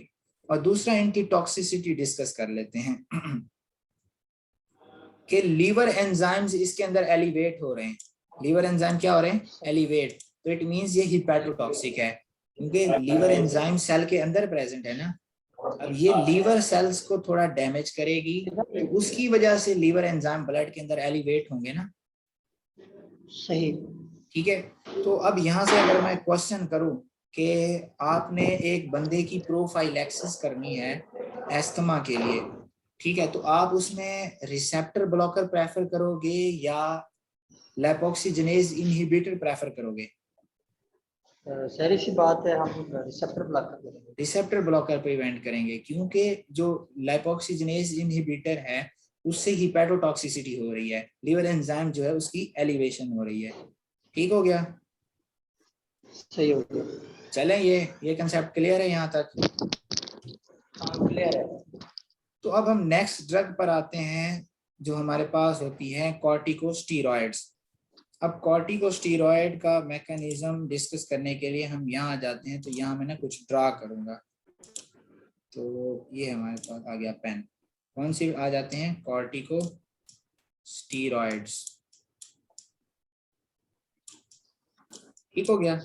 अब कॉर्टिकोस्टेरॉइड्स क्या कराते हैं, बेसिकली इनका सबसे पहले मैकेनिज्म देख लेते हैं, फिर हम देखेंगे कि इनके अंदर आती कौन कौन सी ड्रग्स हैं। ये लेट्स सपोज ये हमारा क्या है, एक सेल है, और ये हमारे पास है न्यूक्लियस, न्यूक्लियस के अंदर ये हमारा आ गया डीएनए। अब जब ये एस्थमा बंदे को हो रहा होता है तो इन्फ्लेमेटरी प्रोटीन्स प्रोड्यूस हो रही होंगी ना, जब इन्फ्लेमेशन हो रही है। अब ये एंटी इन्फ्लेमेटरी में ज्यादा आ जाती हैं कॉर्टिकोस्टेरॉइड्स, ठीक है, ये कंट्रोल ड्रग्स हैं, प्रोफाइलैक्सिस में यूज होती हैं। तो अब एंटी इन्फ्लेमेटरी इसका इफेक्ट होता है, वो मैं बताता हूँ कैसे। सबसे पहले देख लें कि ये क्या प्रोड्यूस कर रही हैं, ये प्रोड्यूस कर रही हैं कुछ इन्फ्लेमेटरी जीन्स, सॉरी प्रोटीन्स। तो उसके लिए इन्फ्लेमेटरी जीन स्टिमुलेशन ज्यादा हो रही होगी। मैं रिपीट कर देता हूँ, ये थोड़ा कंफ्यूजिंग है तो इसको मैं रिपीट कर देता हूँ कि जब हमारे पास एक बंदे को एस्थमा है, उसके अंदर इन्फ्लेमेशन हुई है एयरवेज की, तो इट मींस के हमारे जो सेल्स हैं, जो इन्फ्लेमेटरी सेल्स हैं, उनके अंदर इन्फ्लेमेटरी प्रोटीन जो जीन्स हैं उनकी एक्सप्रेशन ज्यादा हो रही है या कम हो रही है? नासिर भाई, ये मेरे ख्याल से अच्छा, तो मैं आपको ये बता रहा था कि जब एस्थमा का पेशेंट है, एयरवेज इन्फ्लेम्ड हो चुके हैं, तो इन्फ्लेमेटरी सेल्स के अंदर जो इन्फ्लेमेटरी प्रोटीन्स हैं, उनकी इन्फ्लेमेटरी जीन्स हैं, उनकी एक्सप्रेशन ज्यादा हो रही होगी या कम हो रही होगी? जो इन्फ्लेमेटरी जीन्स हैं उनकी एक्सप्रेशन ज्यादा हो रही होगी ना। तो अब ये क्या करवाते हैं, ये जो हमारे पास जो है, यार इसको क्या हो गया, हाँ, तो ये जो हमारे पास कॉर्टिकोस्टेरॉइड्स हैं, ये क्या करवाते हैं कि ये सेल के अंदर एंटर होते हैं, ये सेल मेम्ब्रेन को क्रॉस कर सकते हैं क्योंकि ये लिपिड सॉल्युबल हैं, स्टेरॉइड हैं, तो इनके रिसेप्टर प्रेजेंट होते हैं साइटोप्लाज्म के अंदर। ये उन रिसेप्टर्स के साथ जाकर बाइंड करते हैं और ये फिर रिसेप्टर कॉर्टिकोस्टेरॉइड कॉम्प्लेक्स जो है ये मूव करता है टुवर्ड्स द न्यूक्लियस, और वहां पर जो इन्फ्लेमेटरी जीन्स हैं उनकी एक्सप्रेशन कम कर देता है और जो एंटी इन्फ्लेमेटरी जीन्स हैं उनकी एक्सप्रेशन बढ़ा देता है। तो ये जो इन्फ्लेमेटरी जीन्स हैं इनकी एक्सप्रेशन कम करवा देता है और जो एंटी इन्फ्लेमेटरी जीन्स हैं इनकी एक्सप्रेशन क्या करा देगा, इंक्रीज करा देगा। सही हो गया। सही हो गया। अब इन्फ्लेमेटरी जीन जो थी इन्होंने आगे इन्फ्लेमेटरी प्रोटीन्स बनवानी थी और एंटी इन्फ्लेमेटरी जीन्स जो है इन्होंने एंटी इन्फ्लेमेटरी प्रोटीन्स बनानी है। तो one of the inflammatory proteins is COX-2। COX-2। तो अब जब कॉर्टिकोस्टेरॉइड आया, अब जब मैं बताता हूँ एंजाइम प्रोटीन ही होते हैं। अब जब कॉर्टिकोस्टेरॉइड आया उसने इन्फ्लेमेटरी जीन्स की एक्सप्रेशन कम करवाई तो COX-2 की फॉर्मेशन भी क्या हो गई, कम हो गई ना। ठीक है, कम हो गई। और इसी तरह जब एंटी इन्फ्लेमेटरी जीन्स की एक्सप्रेशन ज्यादा हुई तो वन ऑफ द इन्होंने आगे एंटी इन्फ्लेमेटरी प्रोटीन्स बनानी है। उनमें से एक जो है वो हमारे पास होती है एनेक्सिन A1। एनेक्सिन A1 ठीक हो गया। तो अब इस एनेक्सिन A1 की फॉर्मेशन क्या हो गई, ज्यादा। COX-2 की फॉर्मेशन हो गई कम और एनेक्सिन A1 की फॉर्मेशन हो गई ज्यादा, क्योंकि एनेक्सिन A1 एक एंटी इन्फ्लेमेटरी प्रोटीन है। तो कॉर्टिकोस्टेरॉइड ने एंटी इन्फ्लेमेटरी जीन्स की एक्सप्रेशन ज्यादा करवा दी। COX-2 एक इन्फ्लेमेटरी प्रोटीन है जो कि इन्फ्लेमेटरी जीन्स की एक्सप्रेशन से बनता है। कॉर्टिकोस्टेरॉइड ने इन्फ्लेमेटरी जीन्स की एक्सप्रेशन कम करा दी तो COX-2 कम हो गया और एनेक्सिन A1 ज्यादा हो गया। अब इससे आगे होगा क्या, इससे आगे ये होगा तो इसके लिए हम अपने स्केच पर चलते हैं वापस। ये देखें स्केच पर, ये देखें हमारे पास ये बन रहे थे, मास्ट सेल्स क्या रिलीज कर रहे थे, arachidonic acid by the action of phospholipase A2। Phospholipase A2 act करता है ना उसके मेम्ब्रेन के फॉस्फोलिपिड्स पर, तभी वहां से अरेकिडोनिक एसिड रिलीज होता है। और फिर अरेकिडोनिक एसिड जो है साइक्लोऑक्सीजनेज पाथवे के थ्रू प्रोस्टाग्लैंडिन्स की फॉर्मेशन कराता है, लाइपोक्सिजनेज पाथवे के थ्रू ल्यूकोट्राइन्स की फॉर्मेशन करवाता है। अब जब COX-2 कम हो गया, क्यों COX-2 कहाँ इन्वॉल्व होता है, इसमें प्रोस्टाग्लैंडिन्स की सिंथेसिस में, साइक्लोऑक्सीजनेज पाथवे में इन्वॉल्व होता है। अब जब COX-2 कम हो गया तो ये पाथवे भी इनहिबिट हो गया और प्रोस्टाग्लैंडिन्स की सिंथेसिस जो है वो कम हो गई। ऐसे सही हो गया। और दूसरा हमारे पास क्या बना था, यहाँ पे अगर मैं वो ड्रा करूं तो दूसरा हमारे पास क्या बना था, एनेक्सिन बना था ना। अब वो एनेक्सिन क्या कराता है, इस ये एनेक्सिन जो है ये इस फॉस्फोलाइपेज A2 को इनहिबिट करता है। ये माइनस का साइन मैंने साथ लगाया कि एनेक्सिन जो है वो इस फॉस्फोलाइपेज A2 को इनहिबिट करता है। जब फॉस्फोलाइपेज A2 इनहिबिट हो गया तो अरेकिडोनिक एसिड नहीं रिलीज होगा मेम्ब्रेन के फॉस्फोलिपिड से। अरेकिडोनिक एसिड रिलीज नहीं होगा तो ल्यूकोट्राइन्स भी नहीं बनेंगे और प्रोस्टाग्लैंडिन्स भी नहीं बनेंगे। सही हो गया, बिल्कुल क्लियर हो गया। अब कॉर्टिकोस्टेरॉइड्स ने बेसिकली करवाया क्या, इसको हम समराइज करते हैं, थोड़ा इंपॉर्टेंट है कि कॉर्टिकोस्टेरॉइड सेल के अंदर आया। यहाँ पर अगर हम चलते हैं तो इसको मैं पहले इरेज कर लूं ताकि हम बाद में भी ड्रा कर सकें। तो ये अगर हम आ जाए यहाँ पे कि कॉर्टिकोस्टेरॉइड जो है वो सेल के अंदर आया, अपने रिसेप्टर्स के साथ बाइंड किया और ये रिसेप्टर कॉर्टिकोस्टेरॉइड कॉम्प्लेक्स जो है ये न्यूक्लियस के अंदर जाता है, वहां पर इन्फ्लेमेटरी जीन्स की एक्सप्रेशन कम करवा देता है, एंटी इन्फ्लेमेटरी जीन्स की एक्सप्रेशन ज्यादा करा देता है। जब इन्फ्लेमेटरी जीन्स की एक्सप्रेशन कम होती है तो उससे COX-2 की फॉर्मेशन कम हो जाती है और जब इन्फ्लेमेटरी जीन्स की एक्सप्रेशन कम होती है तो COX-2 कम बनता है। और साथ में जब एंटी इन्फ्लेमेटरी जीन्स की एक्सप्रेशन ज्यादा होती है तो एनेक्सिन A1 की फॉर्मेशन ज्यादा होती है। तो इन दोनों के नतीजे में हमारा हो क्या रहा है, एनेक्सिन A1 ने फॉस्फोलाइपेज A2 को इनहिबिट करवाया जिसकी वजह से अरेकिडोनिक एसिड रिलीज नहीं होता मेम्ब्रेन से, ना ल्यूकोट्राइन्स बनते हैं ना प्रोस्टाग्लैंडिन्स बनते हैं। और दूसरा हमारे पास उसने COX-2 नहीं है तो प्रोस्टाग्लैंडिन की सिंथेसिस वैसे ही इनहिबिट कर देती है। अब प्रोस्टाग्लैंडिन्स जो हैं प्रोस्टाग्लैंडिन कीमो अट्रैक्टेंट है। प्रोस्टाग्लैंडिन क्या है? कीमो अट्रैक्टेंट है। ये अगर मैं आ जाऊं इधर अपनी मिनी कैटजन पे, तो यहाँ पर एक शुरू में आपको मैंने डायग्राम दिखाई थी, ये देखें, ये प्रोस्टाग्लैंडिन D2 है, ये लिखा हुआ है, ये मैंने हाईलाइट कर दिया इस जगह पे, नजर आ रहा है आपको? ये प्रोस्टाग्लैंडिन D2 जो है ये कीमो अट्रैक्टेंट है, तो इसने इन्फ्लेमेटरी सेल्स को अट्रैक्ट करना था। अब जो कॉर्टिकोस्टेरॉइड्स है इसने प्रोस्टाग्लैंडिन की सिंथेसिस ही कम करवा दी, तो प्रोस्टाग्लैंडिन नहीं है तो इन्फ्लेमेटरी सेल्स वहां पर नहीं अट्रैक्ट होंगे और इन्फ्लेमेशन भी इतनी काज नहीं करवाएंगे, तो इस तरह ये एंटी इन्फ्लेमेटरी इफेक्ट काज करवाते हैं। और दूसरा, ल्यूकोट्राइन्स की फॉर्मेशन भी नहीं है, तो ये क्या करवाएंगे? ब्रोंकोडाइलेशन करवाएंगे। और तीसरा ये है कि इसका मैकेनिज्म अननोन है, लेकिन कॉर्टिकोस्टेरॉइड्स की मौजूदगी में जो बीटा 2 रिस्पॉन्स है, ये वाला बीटा 2 रिस्पॉन्स भी इंक्रीज हो जाता है। बीटा 2 का जो ये रिस्पॉन्स है ना, रिलैक्सेशन वाला, बीटा 2 जब सिमुलेट होता है तो रिलैक्स करते हैं मसल, तो ये जो इसका रिस्पॉन्स है ये भी इंक्रीज हो जाता है। इसका मैकेनिज्म अभी स्टिल अननोन है। तो अब हम आ जाते हैं मिनी कैटजन पे, इसको देख लेते हैं कि बुक में उसने क्या क्या इसके बारे में डिटेल दी हुई है। ये है कॉर्टिकोस्टेरॉइड्स। सबसे पहले मैकेनिज्म पर आ जाते हैं, फिर देखते हैं। अब ये आपने पढ़ते जाना है तो पीछे सारा मैकेनिज्म क्लियर हो जाएगा। Corticosteroids reduce the synthesis of arachidonic acid by phospholipase A2, समझ आ गई?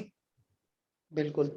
And inhibit the expression of COX-2, the inducible form of cyclooxygenase।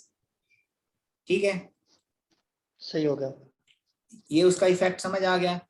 तीसरा इफेक्ट मैंने बताया था, दूसरा, it has also been suggested that the glucocorticoid corticosteroids increase the responsiveness of beta adrenoreceptors in the airway and they probably act by other mechanisms as well।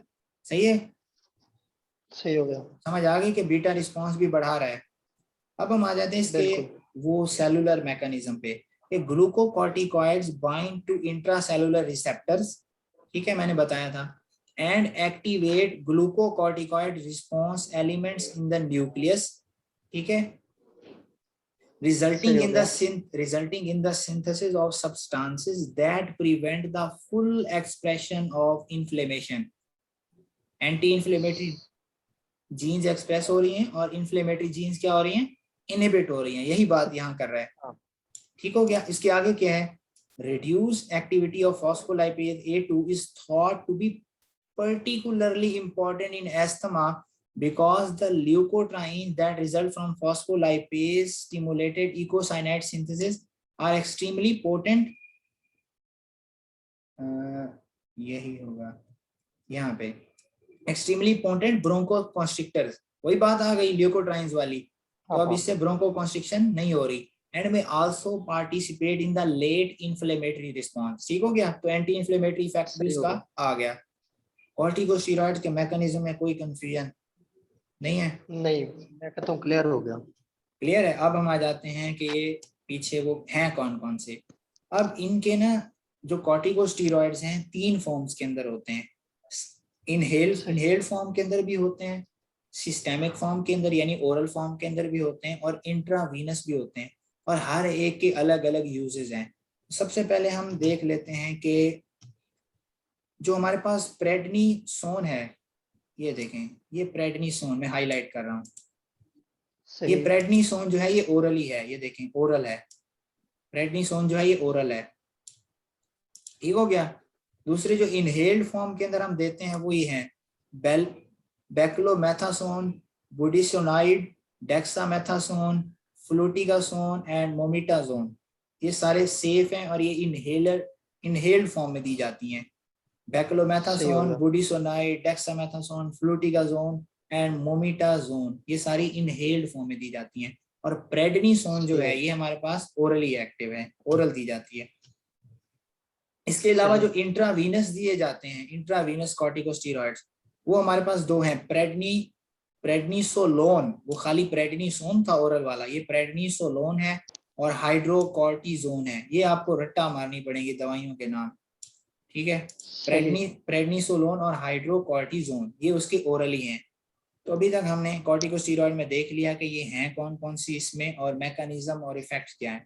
तो अब हम तीसरी चीज सही हम हो क्या देखते हैं ड्रग्स के अंदर, क्लिनिकल यूजेस। क्लिनिकल सही। यूजेस में आ जाते हैं हमारे पास, यहाँ देखें।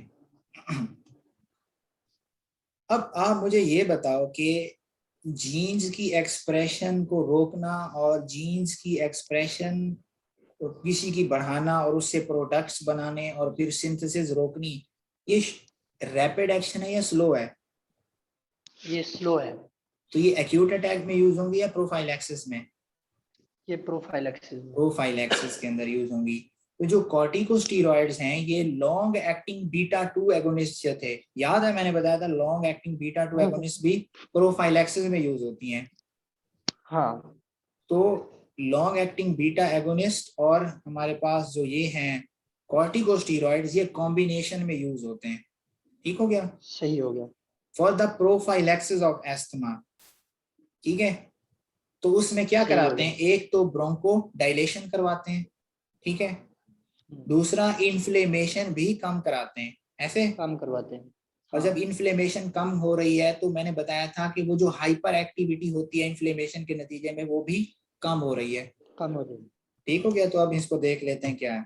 और ये बात कर रहा हूं मैं इनहेल्ड की, जो इनहेल्ड हमने सही। पीछे पढ़ी है ना, डेक्सामेथासोन, बेक्लोमेथासोन और बुडिसोनाइड, मोमिटाजोन, ये सारी जो इनहेल्ड थी, ये मैं बात कर रहा हूँ उनकी। जो ओरल हैं और सही। इंट्रावीनस हैं उनका एक्शन और है, वो हम आगे देखेंगे। तो जो inhaled glucocorticoids are now considered appropriate even for children in most cases of moderate asthma that are not fully responsive to aerosol beta agonist. Beta agonist को वो फुली रिस्पॉन्स नहीं कर रहे तो साथ हम कॉर्टिकोस्टेरॉइड्स ऐड करके कॉम्बिनेशन में देते हैं। तो अब इसका क्या क्या रहा है फायदा देखें। It is believed that such early use may prevent the severe progressive inflammatory characteristics of long-standing asthma. समझ आ गई ये बात? सही हो गया। सही हो गया।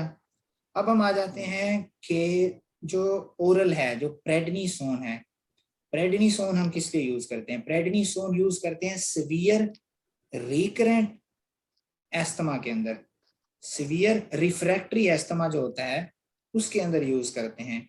तो उसके केस में हम क्या करते हैं कि जो सिवियर एस्थमा के पेशेंट्स होते हैं, रिफ्रैक्टरी एस्थमा के, उनको हॉस्पिटलाइज कर देते हैं। ठीक है, और सही हो गया। रोजाना की बेस पर हम प्रेडनिसोन देकर उनको स्टेबलाइज करते हैं। और जब वो स्टेबलाइज हो जाते हैं तो उनको डिस्चार्ज से पहले हम शिफ्ट कर देते हैं या तो इनहेलर्स पर या फिर हम अल्टरनेटिव डे पर ओरल थेरेपी पर, अल्टरनेटिव डे पर ओरल थेरेपी पर या इनहेलेशन पे उनको शिफ्ट कर देते हैं। अब ये यहाँ देखें कि ये हमारे पास है सिवियर रिफ्रैक्टरी एस्थमा। ठीक, in such severe cases of asthma patients are usually hospitalized and stabilized on daily systemic prednisone and then switched to inhaled or alternative day oral therapy before discharge. ठीक हो गया? सही हो गया। Oral वाले के भी यूजेस क्लियर हो गए। हाँ ठीक हो गया। देन हमारे पास आ गए इंट्रावीनस बचे पीछे, वो हाइड्रोकॉर्टिजोन था और प्रेडनिसिलोन था। ये यूज होते हैं स्टेटस एस्थमेटिकस में, ये इंट्रावीनसली यूज होते हैं। एक कंडीशन है स्टेटस एस्थमेटिकस, इसके अंदर ये यूज होते हैं। तो ये उनके क्लिनिकल यूजेस भी हो गए। अब हम आ जाते हैं इनकी टॉक्सिसिटी पर। टॉक्सिसिटी भी उसी तरह होगी, उनके रूट ऑफ एडमिनिस्ट्रेशन पे बड़ी वो डिपेंड करेगी, क्योंकि क्लिनिकल यूजेस भी उनका रूट ऑफ एडमिनिस्ट्रेशन पे डिपेंड कर रहा है, तो टॉक्सिसिटी भी डिपेंड करेगी। अब जो सबसे पहले हम बात करते हैं जो जो एरोसोल्स होते हैं, यानी जो इनहेल्ड फॉर्म के अंदर हम देते हैं, उन वो सबसे ज्यादा सेफ होते हैं क्योंकि उनकी सिस्टेमिक एब्जॉर्प्शन बड़ी कम है, वो लोकली एक्टिंग है ज्यादा। ठीक है, लेकिन उसकी वजह से होगा क्या, दो साइड इफेक्ट जो है ना वो यहाँ पर डिस्कस करने वाले हैं। सिस्टेमिक इफेक्ट्स उनके वैसे बड़े कम होते हैं। लोकल इफेक्ट ये है कि उनके जो ड्रॉपलेट्स होते हैं, जो इनहेल्ड कॉर्टिकोस्टेरॉइड्स के ड्रॉपलेट्स होते हैं, वो हमारे फेरिंग्स के अंदर अकोमुलेट हो जाते हैं और फेरिंग्स के अंदर जो हमारा फ्लोरा प्रेजेंट है, ओरोफेरेंजियल फ्लोरा, उसके अंदर कोई चेंजेस करवाते हैं और उससे हमारे पास कैंडिडाइएसिस हो जाता है। फंगल मेरे ख्याल से कोई कंडीशन है, उसकी वजह से होता है। ये देखें, deposition of inhaled drug droplets in the pharynx causes changes in the oropharyngeal flora that results in candidiasis. तो साइड इफेक्ट क्या हो गया? कैंडिडाइसिस, इनहेल्ड कॉर्टिकोस्टेरॉइड्स का।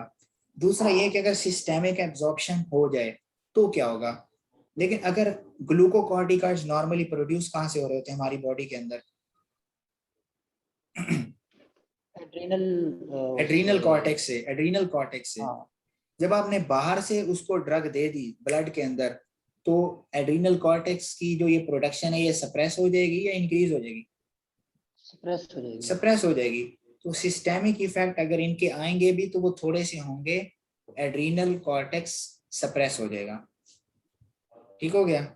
दो इसमें याद करने, पहले तो यह है कि ये लोकली हैं तो सेफ हैं, लेकिन इसमें मोस्ट इंपॉर्टेंट साइड इफेक्ट है कैंडिडाइसिस। वो किस तरह होता है? दूसरा ये है कि अगर ये एब्जॉर्ब हो जाएं तो एड्रीनल सप्रेशन करा देते हैं, adrenal cortex suppression minute quantity में। अब हम आ जाते हैं जो हमारे पास है ओरल जो प्रेडनिसोन है। ठीक है, प्रेडनिसोन क्या कराएगा? वो चूंकि हम सिस्टेमिकली दे रहे हैं तो उसके साइड इफेक्ट जो है वो बहुत ज्यादा होंगे। वो इस चैप्टर में नहीं लिखे हुए, आगे मेरे ख्याल से वो चैप्टर नंबर 38 है मिनी कैटरिन का, जिसके अंदर स्टीरॉइड्स डिस्कस किए हुए हैं एंडोक्राइन फार्माकोलॉजी में, तो वहां साइड इफेक्ट दिए हुए हैं। तो हम लॉजिकली यहाँ देख लेते हैं कि होंगे क्या। तो उसकी वजह से सबसे पहले ये बताओ कि एड्रीनल सप्रेशन ज्यादा होगी या कम होगी? सप्रेशन ज्यादा होगी। ज्यादा होगी ना? हाँ। तो पहली चीज है कि एड्रीनल सप्रेशन ज्यादा होगी। दूसरा, जो हमारे पास ग्लूकोकॉर्टिकॉइड्स हैं, कॉर्टिकोस्टेरॉल जो हमारा नेचुरल है, उनके जो इफेक्ट आते थे बॉडी के अंदर, इनके भी तो वही इफेक्ट होंगे और वो एग्जैचुरेट हो जाएंगे। ठीक हो गया? वो सबसे पहले क्या कराते हैं कि ये प्रोटीन्स की ब्रेक डाउन करवा के अमाइनो एसिड रिलीज कराते हैं। अगर आप फिजियोलॉजी रिकॉल करो, कॉर्टिजोल क्या कराता था कि प्रोटीन्स की ब्रेक डाउन करा के अमाइनो एसिड रिलीज कराता था। तो ये भी वही करवाएंगे, प्रोटीन्स की ब्रेक डाउन होगी। प्रोटीन्स कौन सी जगह पर होते हैं? मसल्स के अंदर, ऐसे ही। तो मसल वेस्टिंग हो जाएगी, ऐसे। सही। दूसरा, उन्होंने फैट की भी ब्रेक डाउन करवानी है। ठीक है, फैट की ब्रेक डाउन होगी तो फ्री फैटी एसिड्स का लेवल ब्लड के अंदर बढ़ जाएगा। ठीक है, जब फ्री फैटी एसिड्स का लेवल ब्लड के अंदर बढ़ेगा तो उससे इंसुलिन रेजिस्टेंस डेवलप होती है फ्री फैटी एसिड से। हाँ, तो डायबिटीज हो जाएगी। पहली चीज, एड्रीनल सप्रेशन हुई, मसल वेस्टिंग हुई। दूसरा, डायबिटीज होगी। इसके साथ साथ क्या होगा कि ये हमारे पास ग्लाइकोलाइसिस इनहिबिट करा देता है और ग्लाइकोजिनोलाइसिस प्रोमोट करता है। तो ब्लड के अंदर ग्लूकोज का लेवल बढ़ेगा, साथ में इंसुलिन रेजिस्टेंस डेवलप हुई है, तो डायबिटीज हो जाएगी। इसके साथ डायबिटीज हो जाएगी। सही होगा। दूसरा क्या होगा? एड्रीनल सप्रेशन हो जाएगी। और तीसरा क्या होगा कि हमें पता है कि जो कॉर्टिजोल होता है इसका मिनरेलोकॉर्टिकॉइड एक्टिविटी भी होती है कॉर्टिजोल की, सिर्फ ग्लूकोकॉर्टिकॉइड एक्टिविटी नहीं होती, मिनरेलोकॉर्टिकॉइड एक्टिविटी भी होती है। ये सारे कॉर्टिकोस्टेरॉइड्स भी कॉर्टिजोल के डेरिवेटिव हैं, तो इनके अंदर भी मिनरेलोकॉर्टिकॉइड एक्टिविटी होगी। तो mineralocorticoid activity means aldosterone like action, तो वो साल्ट एंड वाटर रिटेंशन हो जाएगी इसके अंदर। ठीक हो गया? साल्ट एंड वाटर रिटेंशन हो जाएगी। तो ये कुछ साइड इफेक्ट्स हैं जो याद करने। इसके साथ साथ ऑस्टियोपोरोसिस भी होती है। ये सारी मैं किसकी बात कर रहा हूँ? जो हमारे पास वो हैं, ये इसकी कॉर्टिकोस्टेरॉइड जो ओरल जो ओरली देते हैं। ठीक हो गया? अब यही सारे साइड इफेक्ट्स थे जो हमने उसके डिस्कस कर लिए। इस कॉर्टिकोस्टेरॉइड्स वाला हमारा टॉपिक भी एंड हो गया। इसमें कोई इशू हो तो मुझे बताओ। कॉर्टिकोस्टेरॉइड्स के अंदर मैं कहता हूँ जबरदस्त हो गया। जबरदस्त हो गया। चलें आगे? हाँ, आगे चलो। अब नेक्स्ट है हमारे पास फॉस्फोडाइएस्टरेज इनहिबिटर्स, ये मिथाइलजेंथीन। ठीक है, फॉस्फोडाइएस्टरेज इनहिबिटर्स। तो इसके अंदर ये सारी के सारी प्यूरीन डेरिवेटिव्स हैं और ये जो हैं नेचुरली भी प्रेजेंट होती हैं कुछ चीजों के अंदर। फॉर एग्जांपल थियोफाइलिन एक फॉस्फोडाइएस्टरेज इनहिबिटर है, ये प्रेजेंट होती है टी के अंदर। कैफीन है, ये फॉस्फोडाइएस्टरेज इनहिबिटर है, ये कॉफी के अंदर प्रेजेंट होती है। इसी तरह थियोब्रोमीन है जो कोकोआ के अंदर प्रेजेंट होती है, ये सारी फॉस्फोडाइस्टरेज इनहिबिटर हैं। लेकिन इनमें से सिर्फ थियोफाइलिन ही ऐसी है जो हम एस्थमा की ट्रीटमेंट के लिए यूज कर सकते हैं। ठीक हो गया? सही हो गया। अब इस पैराग्राफ में कुछ चीजें हैं जो इंपॉर्टेंट हैं, वो देख लेते हैं। The methylxanthine are purine derivatives, हमें पता है। 3 major methyl xanthines are found in plants and provide the stimulant effects of 3 common beverages: caffeine in coffee, theophylline tea, and theobromine cocoa. ठीक हो गया? क्लियर है यहाँ तक? सही हो। Then a theophylline is the only member of this group that is important in the treatment of asthma. ठीक हो गया सर? हाँ सही होगा। ये क्लियर है? अब यहाँ पर ना एक और बात इसके हवाले से वो इम्पोर्टेंट है। Theophylline is eliminated by P450 drug metabolising enzyme in the liver. ठीक है, यानी इसका जो मेटाबॉलिज्म है थियोफाइलिन का वो P450 डिपेंडेंट है। और जो P450 डिपेंडेंट मेटाबॉलिज्म वाले ड्रग्स होती हैं वो ड्रग इंटरेक्शंस में बड़ी इन्वॉल्व होती हैं। मिसाल के तौर पे कोई ऐसी ड्रग हम बंदे को दे रहे हैं, कोई ऐसी ड्रग जिसका मेटाबॉलिज्म P450 पर डिपेंड कर रहा है। अब इसके साथ ही हमने उसको कोई एक और ड्रग शुरू करवाई, अगर वो ड्रग जो है वो P450 एंजाइम को इंड्यूस करवा रही है, यानी उसकी प्रोडक्शन इंक्रीज करवा रही है। कुछ ऐसी होती हैं जो इंड्यूसर्स होती हैं, कुछ ऐसी होती हैं जो इनहिबिटर्स होती हैं। ये जनरल फार्माकोलॉजी का रूल है। सो अगर कोई ड्रग हमने साथ में दे दी जो इंड्यूस करवा रही है, प्रोडक्शन इंक्रीज करा रही है, तो इट मींस जो पहले वाली ड्रग है जिसका मेटाबॉलिज्म P450 पर डिपेंड कर रहा है, उसका मेटाबॉलिज्म बढ़ जाएगा या कम हो जाएगा? बढ़ जाएगा। बढ़ जाएगा। और मेटाबॉलिज्म के नतीजे में ड्रग्स इनएक्टिवेट हो जाती हैं मोस्टली। तो अब जब उसका मेटाबॉलिज्म बढ़ रहा है तो उस इनएक्टिवेशन उसकी ज्यादा होगी, जल्दी होगी, तो उसका एक्शन जो है उनकी ड्यूरेशन भी कम हो जाएगी, इफेक्ट्स भी कम हो जाएंगे। ये है ड्रग इंटरेक्शन की एक मिसाल। इसी तरह अगर कोई ऐसी ड्रग है जो P450 को जो है वो इनहिबिट कर रही है, तो वो ड्रग का मेटाबॉलिज्म कम करेगी। जब ड्रग का मेटाबॉलिज्म कम हो रहा है तो इनएक्टिवेशन कम, तो वो ज्यादा टाइम के लिए अवेलेबल होगी और ज्यादा एक्शन परफॉर्म करेगी, तो टॉक्सिसिटी भी ज्यादा हो जाएगी, टॉक्सिसिटी का रिस्क इंक्रीज हो जाएगा। तो ये ड्रग इंटरेक्शंस भी बड़ी इंपॉर्टेंट होती हैं ड्रग्स के साथ डील करते हुए। तो थियोफाइलिन भी एक ऐसी ड्रग है जिसका मेटाबॉलिज्म डिपेंड कर रहा है P450 पर। तो ये चलें आगे, ये क्लियर हो गया कि इसके अंदर कौन कौन सी ड्रग्स हैं? हाँ ये क्लियर। देन आ जाते हैं इसके मैकेनिज्म ऑफ एक्शन पर। मैकेनिज्म को समझने से पहले हम वापस चलते हैं यहाँ पर, तो मैं आपको ड्रा करके बताता हूँ कि किस तरह इसका मैकेनिज्म है। अब मैंने आपको बताया था कि ब्रोंकियल स्मूथ मसल की जहां तक गेम है, साइक्लिक एएमपी का रोल बड़ा होता है।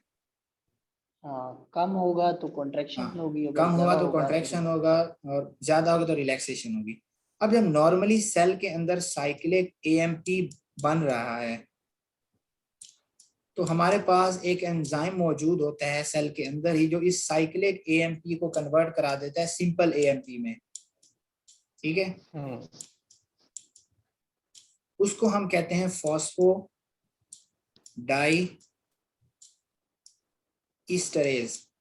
उस एंजाइम को हम क्या कहते हैं? फॉस्फोडाइईस्टरेज। ठीक हो गया। अब ये जो हमने अभी डिस्कस की है मिथाइल ज़ैंथीन, थियोफाइलिन वगैरह, ये फॉस्फोडाइईस्टरेज को इनहिबिट कर देती हैं। ठीक हो गया? सही। अब जब फॉस्फोडाइईस्टरेज इनहिबिट हो गया तो क्या साइक्लिक एएमपी के अंदर कन्वर्ट होगा?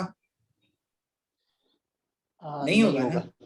जब साइक्लिक एएमपी कन्वर्ट नहीं हो रहा तो साइक्लिक एएमपी अंदर क्या हो जाएगा? अकोमुलेट हो जाएगा। जब साइक्लिक एएमपी अकोमुलेट होगा तो उसका लेवल क्या होगा? बढ़ जाएगा। ऐसे ही साइक्लिक एएमपी का लेवल बढ़ जाएगा ना। जब साइक्लिक एएमपी का लेवल बढ़ रहा है तो मसल की क्या हो रही है?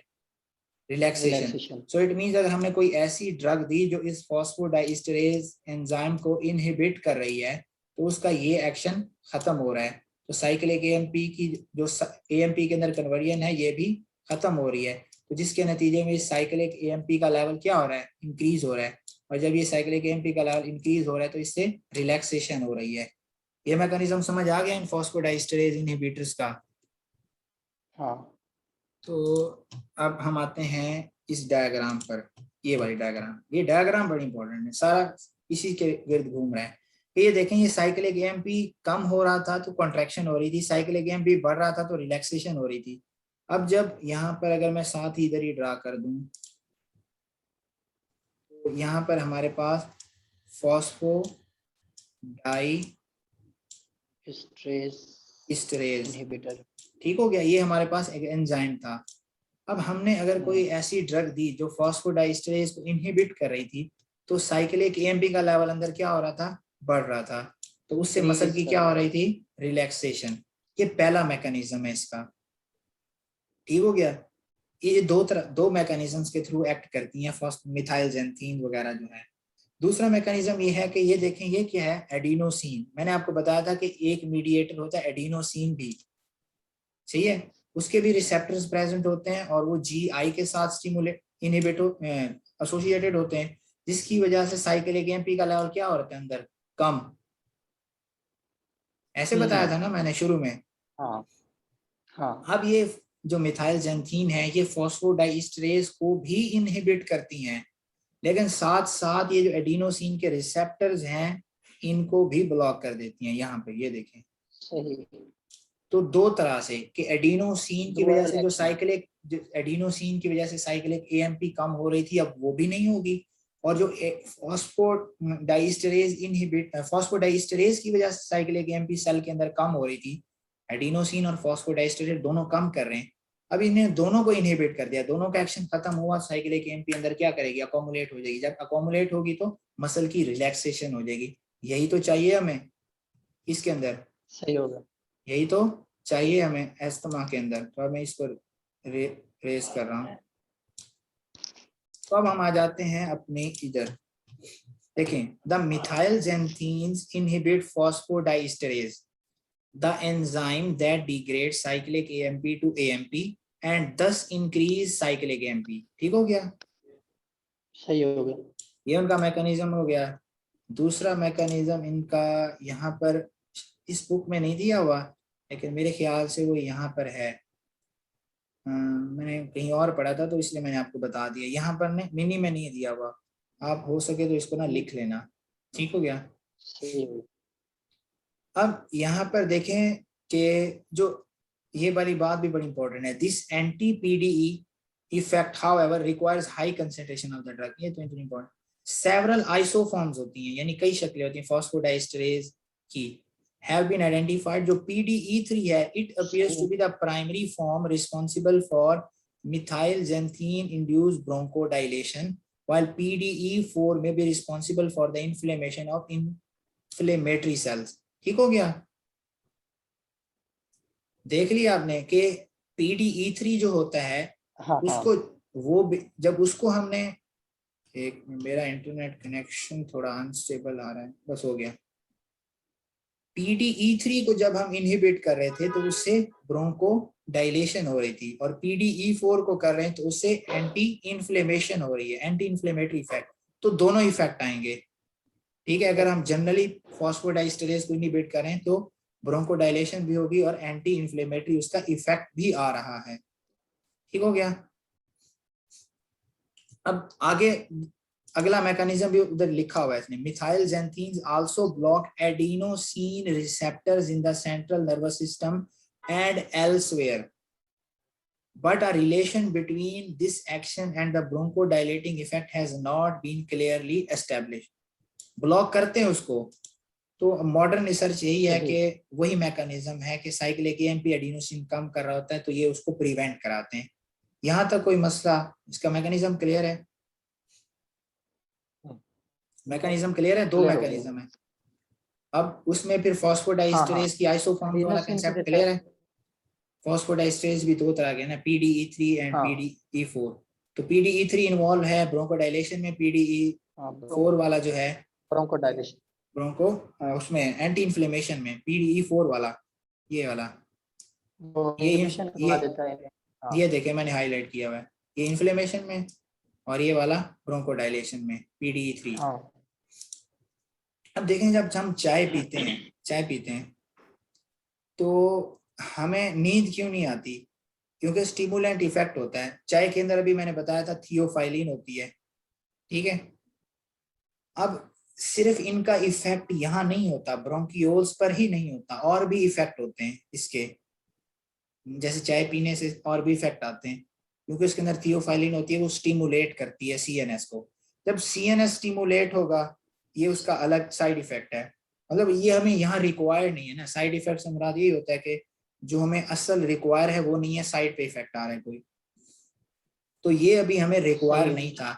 इसके अलावा कौन कौन से इफेक्ट्स आ रहे हैं, वो होते हैं हमारे पास सीएनएस स्टिमुलेशन, कार्डियक स्टिमुलेशन, इसके अलावा vasodilation, diuresis and increased GIT motility. ये सारे दिखे हुए यहाँ पर, आपने याद करने कि एस्थमा के अंदर bronchodilation is the most important therapeutic action of theophylline, ये मोस्ट इंपॉर्टेंट इसका एक्शन है। लेकिन अदर इफेक्ट यहाँ पे, other effects of therapeutic dosages include CNS stimulation, cardiac stimulation, vasodilation, a slight increase in blood pressure caused by release of norepinephrine from diuresis and increased GIT mortality। ये सारे effect भी आपने याद कर लेने। तो ये मैकेनिज्म एंड इफेक्ट क्लियर है, क्लिनिकल यूजेस पर आए। सही। तो क्लिनिकल यूजेस में वही है सबसे पहले कि the major clinical use of methylxanthine is asthma and COPD.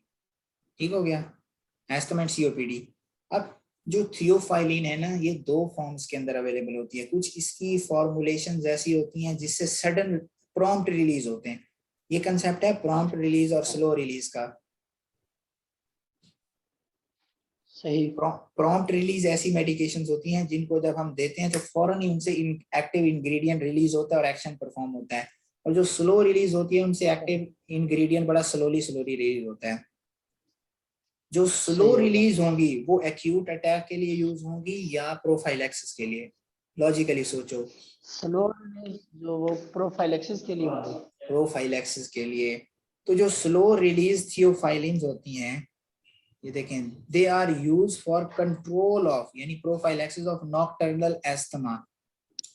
ठीक हो गया, नॉकटर्नल एस्थमा मीन जो रात के टाइम हो जाता है उसका अटैक, तो उसको प्रिवेंट कराने के लिए। ये थियोफाइलिन की हम बात कर रहे थे।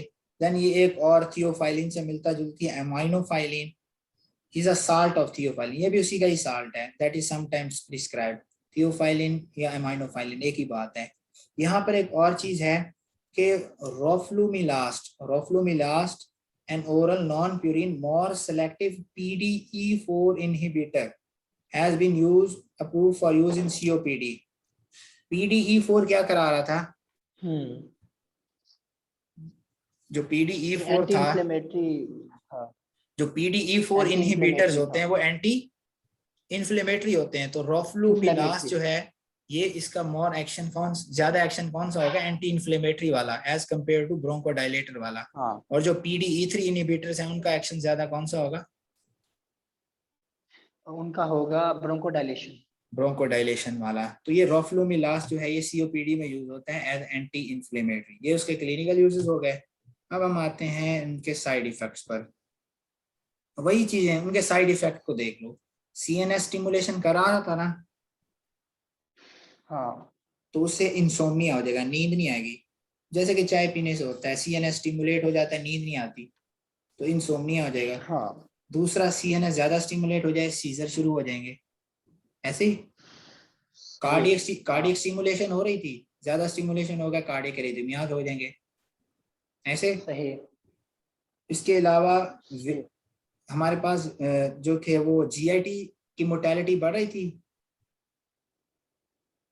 जीआईटी मोर्टेलिटी भी तो बढ़ रही थी, ये मैंने ऊपर ये देखें, एंड इंक्रीज जीआईटी मोर्टेलिटी। तो जब जीआईटी मोर्टेलिटी बढ़ेगी तो इससे नोजिया, वोमिटिंग और एब्डोमिनल डिस्कम्फर्ट आ जाएगा। सही है। इसके साथ साथ वेजोडाइलेशन कराना था तो हाइपोटेंशन हो जाएगी। ठीक है, तो ये इसके कॉमन साइड इफेक्ट्स देखें, GIT distress, tremor and insomnia, severe nausea and vomiting, hypotension, cardiac arrhythmia, seizures may result from overdose। ठीक हो गया। वेरी लार्ज डोजेस जो इसकी होती हैं वो सुसाइडल अटेम्प्ट्स के लिए यूज की जाती हैं। इनकी मिथाइलजेंथीन की जो फॉस्फोडाइस्टरेज इनहिबिटर्स हैं, लार्जर डोजेस में ये सुसाइडल अटेम्प्ट्स के लिए यूज होता है। और ये क्यों? क्योंकि ये एरिथमिया करवाता है और सीजर्स करवाता है। तो अब एरिथमिया और सीजर्स को रिवर्स करने के लिए हम यूज करते हैं बीटा ब्लॉकर्स। ये तो अब समझाने की जरूरत नहीं है कि एरिथमिया को करवाने के लिए हम बीटा ब्लॉकर क्यों यूज करेंगे? क्लियर है ना ये कंसेप्ट के नहीं भी? वो, हाँ ठीक है चलें। तो अभी हमारे पास फॉस्फोडाइस्टरेज इनहिबिटर्स हाँ भी हो हाँ। गए। बाकी जो थोड़ी सी रह गई हैं वो छोटी छोटी हैं, उनको देख लेते हैं। सही। यही दो बड़ी थी कॉर्टिको, ये जो चार अभी हमने डिस्कस किए हैं, चार पांच ग्रुप्स डिस्कस किए हैं, ये बड़े थे। बाकी छोटे छोटे हैं, उनका कोई ज्यादा इतना खास मैकेनिज्म भी नहीं है। चलें आगे। सही। देन हमारे चलो। पास देखें, वापस हम डायग्राम पर आते हैं। अब देखें एंटीजन जो है, एंटीजन ये आईजीई के साथ बाइंड करता है, तब ये मीडिएटर्स रिलीज होते हैं। ठीक है, मास्ट सेल से। अगर हम कोई ऐसी ड्रग दे दें जो मास्ट सेल से इन इन मीडिएटर्स को ही रिलीज ना होने दे, तो ना उससे इन्फ्लेमेशन होगी, ना ब्रोंको कॉन्स्ट्रिक्शन होगी। ऐसे ही है, सही। ठीक हो गया। हाँ। तो अब हम उन ड्रग्स को देखेंगे जो मास्ट सेल से मीडिएटर्स की रिलीज को प्रिवेंट कराती हैं। अब वो इन्फ्लेमेटरी जो मीडिएटर्स हैं उनकी रिलीज को प्रिवेंट करा रही हैं, तो ये ट्रीटमेंट में यूज हो रही है, प्रोफाइलैक्सिस में यूज होंगी? प्रोफाइलैक्सिस में। प्रोफाइलैक्सिस में यूज होंगी। तो अब जो हम ड्रग्स डिस्कस करने जा रहे हैं वो प्रोफाइलैक्सिस के अंदर यूज होंगी, और वो मास्ट सेल से ये जो हमारे पास मीडिएटर्स रिलीज हो रहे हैं, मैं यहाँ ड्रा ही कर दूं, तो ये जो मीडिएटर्स रिलीज हो रहे हैं यहाँ पे वो कट ऑफ आ जाएगा कि यहाँ से मीडिएटर्स नहीं रिलीज होंगे और आगे सारा प्रोसेस ही नहीं चलेगा। ठीक हो गया। तो अब हम आ सही हो जाते गया। हैं अपनी मिनी कैडमिन पर, छोटी हैं। सबसे पहले है हमारे पास क्रोमोलिन एंड नेडोक्रोमिल, ये दो याद करनी है। क्रोमोलिन एंड सही। नेडोक्रोमिल, ये ड्रग्स के नाम याद करने हैं कि इस कैटेगरी के अंदर ये आती है, क्रोमोलिन एंड नेडोक्रोमिल। और दूसरी इनकी ये बात याद करनी है कि ये इनकी एब्जॉर्प्शन नहीं होती, जिस जगह पर एडमिनिस्टर करेंगे ना आप इनको, वहीं इसका एक्शन होगा। आप इसको इनहेलेशन के थ्रू दें तो लोकली यहाँ एक्ट करेंगे, आई ड्रॉप्स के थ्रू आई में डालें वहां एक्ट करेंगे, जीआईटी के अंदर डालें तो सिर्फ वहां एक्ट करेंगे। साइट ऑफ एडमिनिस्ट्रेशन से इनकी एब्जॉर्प्शन नहीं होती क्रोमोलिन और नेडोक्रोमिल की। ठीक हो गया। सही हो गया। और दूसरा इनका मैकेनिज्म भी बड़ा पुअरली अंडरस्टूड है। The mechanism of action of these drugs is poorly understood but may involve a decrease in the release of mediators from mast cells. वही है जो मैंने आपको बताया सही था। हो गया। ठीक हो गया। अब इनका देखें, these drugs have no bronchodilator action. ये ब्रोंकोडाइलेटर तो नहीं होगी ना, क्योंकि ब्रोंकोडाइलेटर तो वो होती हैं जो पहले ब्रोंको कॉन्स्ट्रिक्शन हुई है उसको रिलैक्स कराएं, ये तो प्रिवेंट करवा रही है। लेकिन आगे वो लिख रहे हैं but can prevent bronchoconstriction caused by a challenge with antigen to which the patient is allergic। यानी जिस एलर्जन, जो एलर्जन है हमारा, उसके साथ मास्ट सेल की बाइंडिंग से जो मीडिएटर रिलीज होकर इन्फ्लेमेशन करवा रहे थे, कॉन्स्ट्रिक्शन करवा रहे थे, ये उसको प्रिवेंट करा रही हैं, क्रोमोलिन और नेडोक्रोमिल। ठीक हो गया। सही। तो ये उसका एक्शन हो गया। सही हो गया। तो अब आगे देखो, cromolyn and nedocromil are capable of preventing both early and late responses. मैंने बताया था अर्ली रिस्पॉन्स ब्रोंकोकॉन्स्ट्रिक्शन है, लेट रिस्पॉन्स इन्फ्लेमेशन है, दोनों प्रिवेंट करा रहे हैं क्योंकि मीडिएटर्स ही रिलीज नहीं हो रहे। ठीक है। तो सही हो गया। अब ये मैकेनिज्म क्लियर है, ड्रग्स नाम क्लियर है, क्लिनिकल यूजेस पर आए। क्लिनिकल हाँ। यूजेस इसके डिपेंड करते हैं कि आप दे कहाँ रहे हैं। अगर आप इसको एरोसोल की फॉर्म में दे रहे हैं तो ये एस्थमा के अंदर यूज होंगी प्रिवेंशन के लिए, एस्थमा हो गया पहला। दूसरा है अगर आप नेजल या आई ड्रॉप की फॉर्मेशन के लिए आई ड्रॉप के अंदर दे रहे हैं तो ये हे फीवर में यूज होते हैं, कि यानी आई के अंदर और जो नेजल हमारा एरिया उसके अंदर जो एलर्जिक रिएक्शंस हो रहे होते हैं हे फीवर के अंदर, तो उसको प्रिवेंट कराती है। तो इस तरह नेजल और आई ड्रॉप्स वहां यूज होते हैं। इसी तरह ओरल फॉर्मुलेशन जो है ये फूड एलर्जी के लिए यूज होगी, क्योंकि ये एब्जॉर्ब भी नहीं होते, जहां पर होते हैं वहीं एक्ट करते हैं। तो ये इनके क्लियर है क्लिनिकल यूजेस, कोई इसमें इतनी रॉकेट साइंस है नहीं समझने वाली। हाँ बिल्कुल। ठीक है। देन है side effect. Side effect inhalation वाले हैं कि क्रोमोलिन एंड नेडोक्रोमिल में cause cough and irritation of airway. वही है यार, जब इनहेलेशन के थ्रू आप दे रहे हैं तो इरिटेशन होगी, कफ वगैरह हो सकती है। तो ये बस इसके बारे में सही इतने हो गया। याद करना है। तो अब लास्ट हम आ जाते हैं एंटी आईजीई एंटीबॉडी पे। ठीक हो क्या? अब एंटी आईजीई एंटीबॉडी का क्या मतलब है कि मैं अगर अब इसको यहाँ लेके चलूँ कि ये हमारा एंटीजन है, ये एंटीजन आकर बाइंड करता है आईजीई के साथ, और आईजीई के साथ जब वो बाइंड करता है तब मास्ट सेल्स की डीग्रेन्युलेशन होती है। अगर हम कोई ऐसी ड्रग दे दें जो इन आईजीई एंटीबॉडीज के साथ बाइंड करेगी, तो वो एंटीजन तो फिर बाइंड नहीं कर सकेगा ना, क्योंकि आईजीई एंटीबॉडीज फ्री ही नहीं होंगी, वहां पर ड्रग बाइंड करेगी। सही है? हाँ समझ आ रही है? तो यहाँ पर सही हमने होगा। कोई ऐसी ड्रग देनी है जो इन आईजीई एंटीबॉडीज के साथ बाइंड करेगी और वो इस एंटीजन की बाइंडिंग को प्रिवेंट कराएगी। जब एंटीजन बाइंड नहीं करेगा, मास्ट सेल की डीग्रेन्युलेशन नहीं होगी, मीडिएटर्स रिलीज नहीं होंगे, और ये क्या यूज होगी? मुदस्सिर अटैक भाई के कहाँ अंदर यूज चले होगी। गए? आवाज नहीं आ रही मेरी? हेलो नासिर भाई, आवाज नहीं आ रही क्या?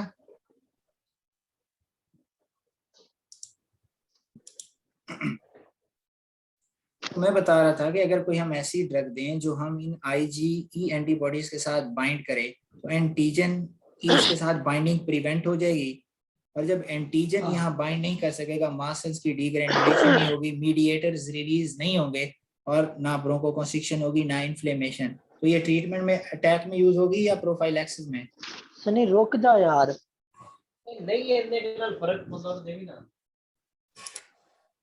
यूज होगी ये प्रोफाइलैक्सिस के अंदर यूज होगी या ट्रीटमेंट में? प्रोफाइलैक्सिस में। प्रोफाइलैक्सिस के अंदर। तो अब हम इसको देख लेते हैं, थोड़ा सा लिखा हुआ है। ओमेलिज्यूमब एक ड्रग है, omalizumab. It is a humanized monoclonal antibody to human IgE. IgE antibody के साथ है ये। It binds to the IgE on sensitized mast cells and prevent activation by asthma trigger antigens and subsequent release of inflammatory mediators. ठीक हो गया? सही होगा। तो इसके बारे में इतना ही था। बाकी ये है कि ये जो है हमारे पास बहुत ज़्यादा एक्सपेंसिव है, तो मोस्टली कम ही यूज़ होती है। तो दिस एंड्स सही होगा। Our chapters on the drugs used in asthma and COPD. कोई क्वेश्चन हो इस बारे में पूरे चैप्टर में? मैं कहता हूँ मुदस्सिर भाई आपने लेवल करवा दिया।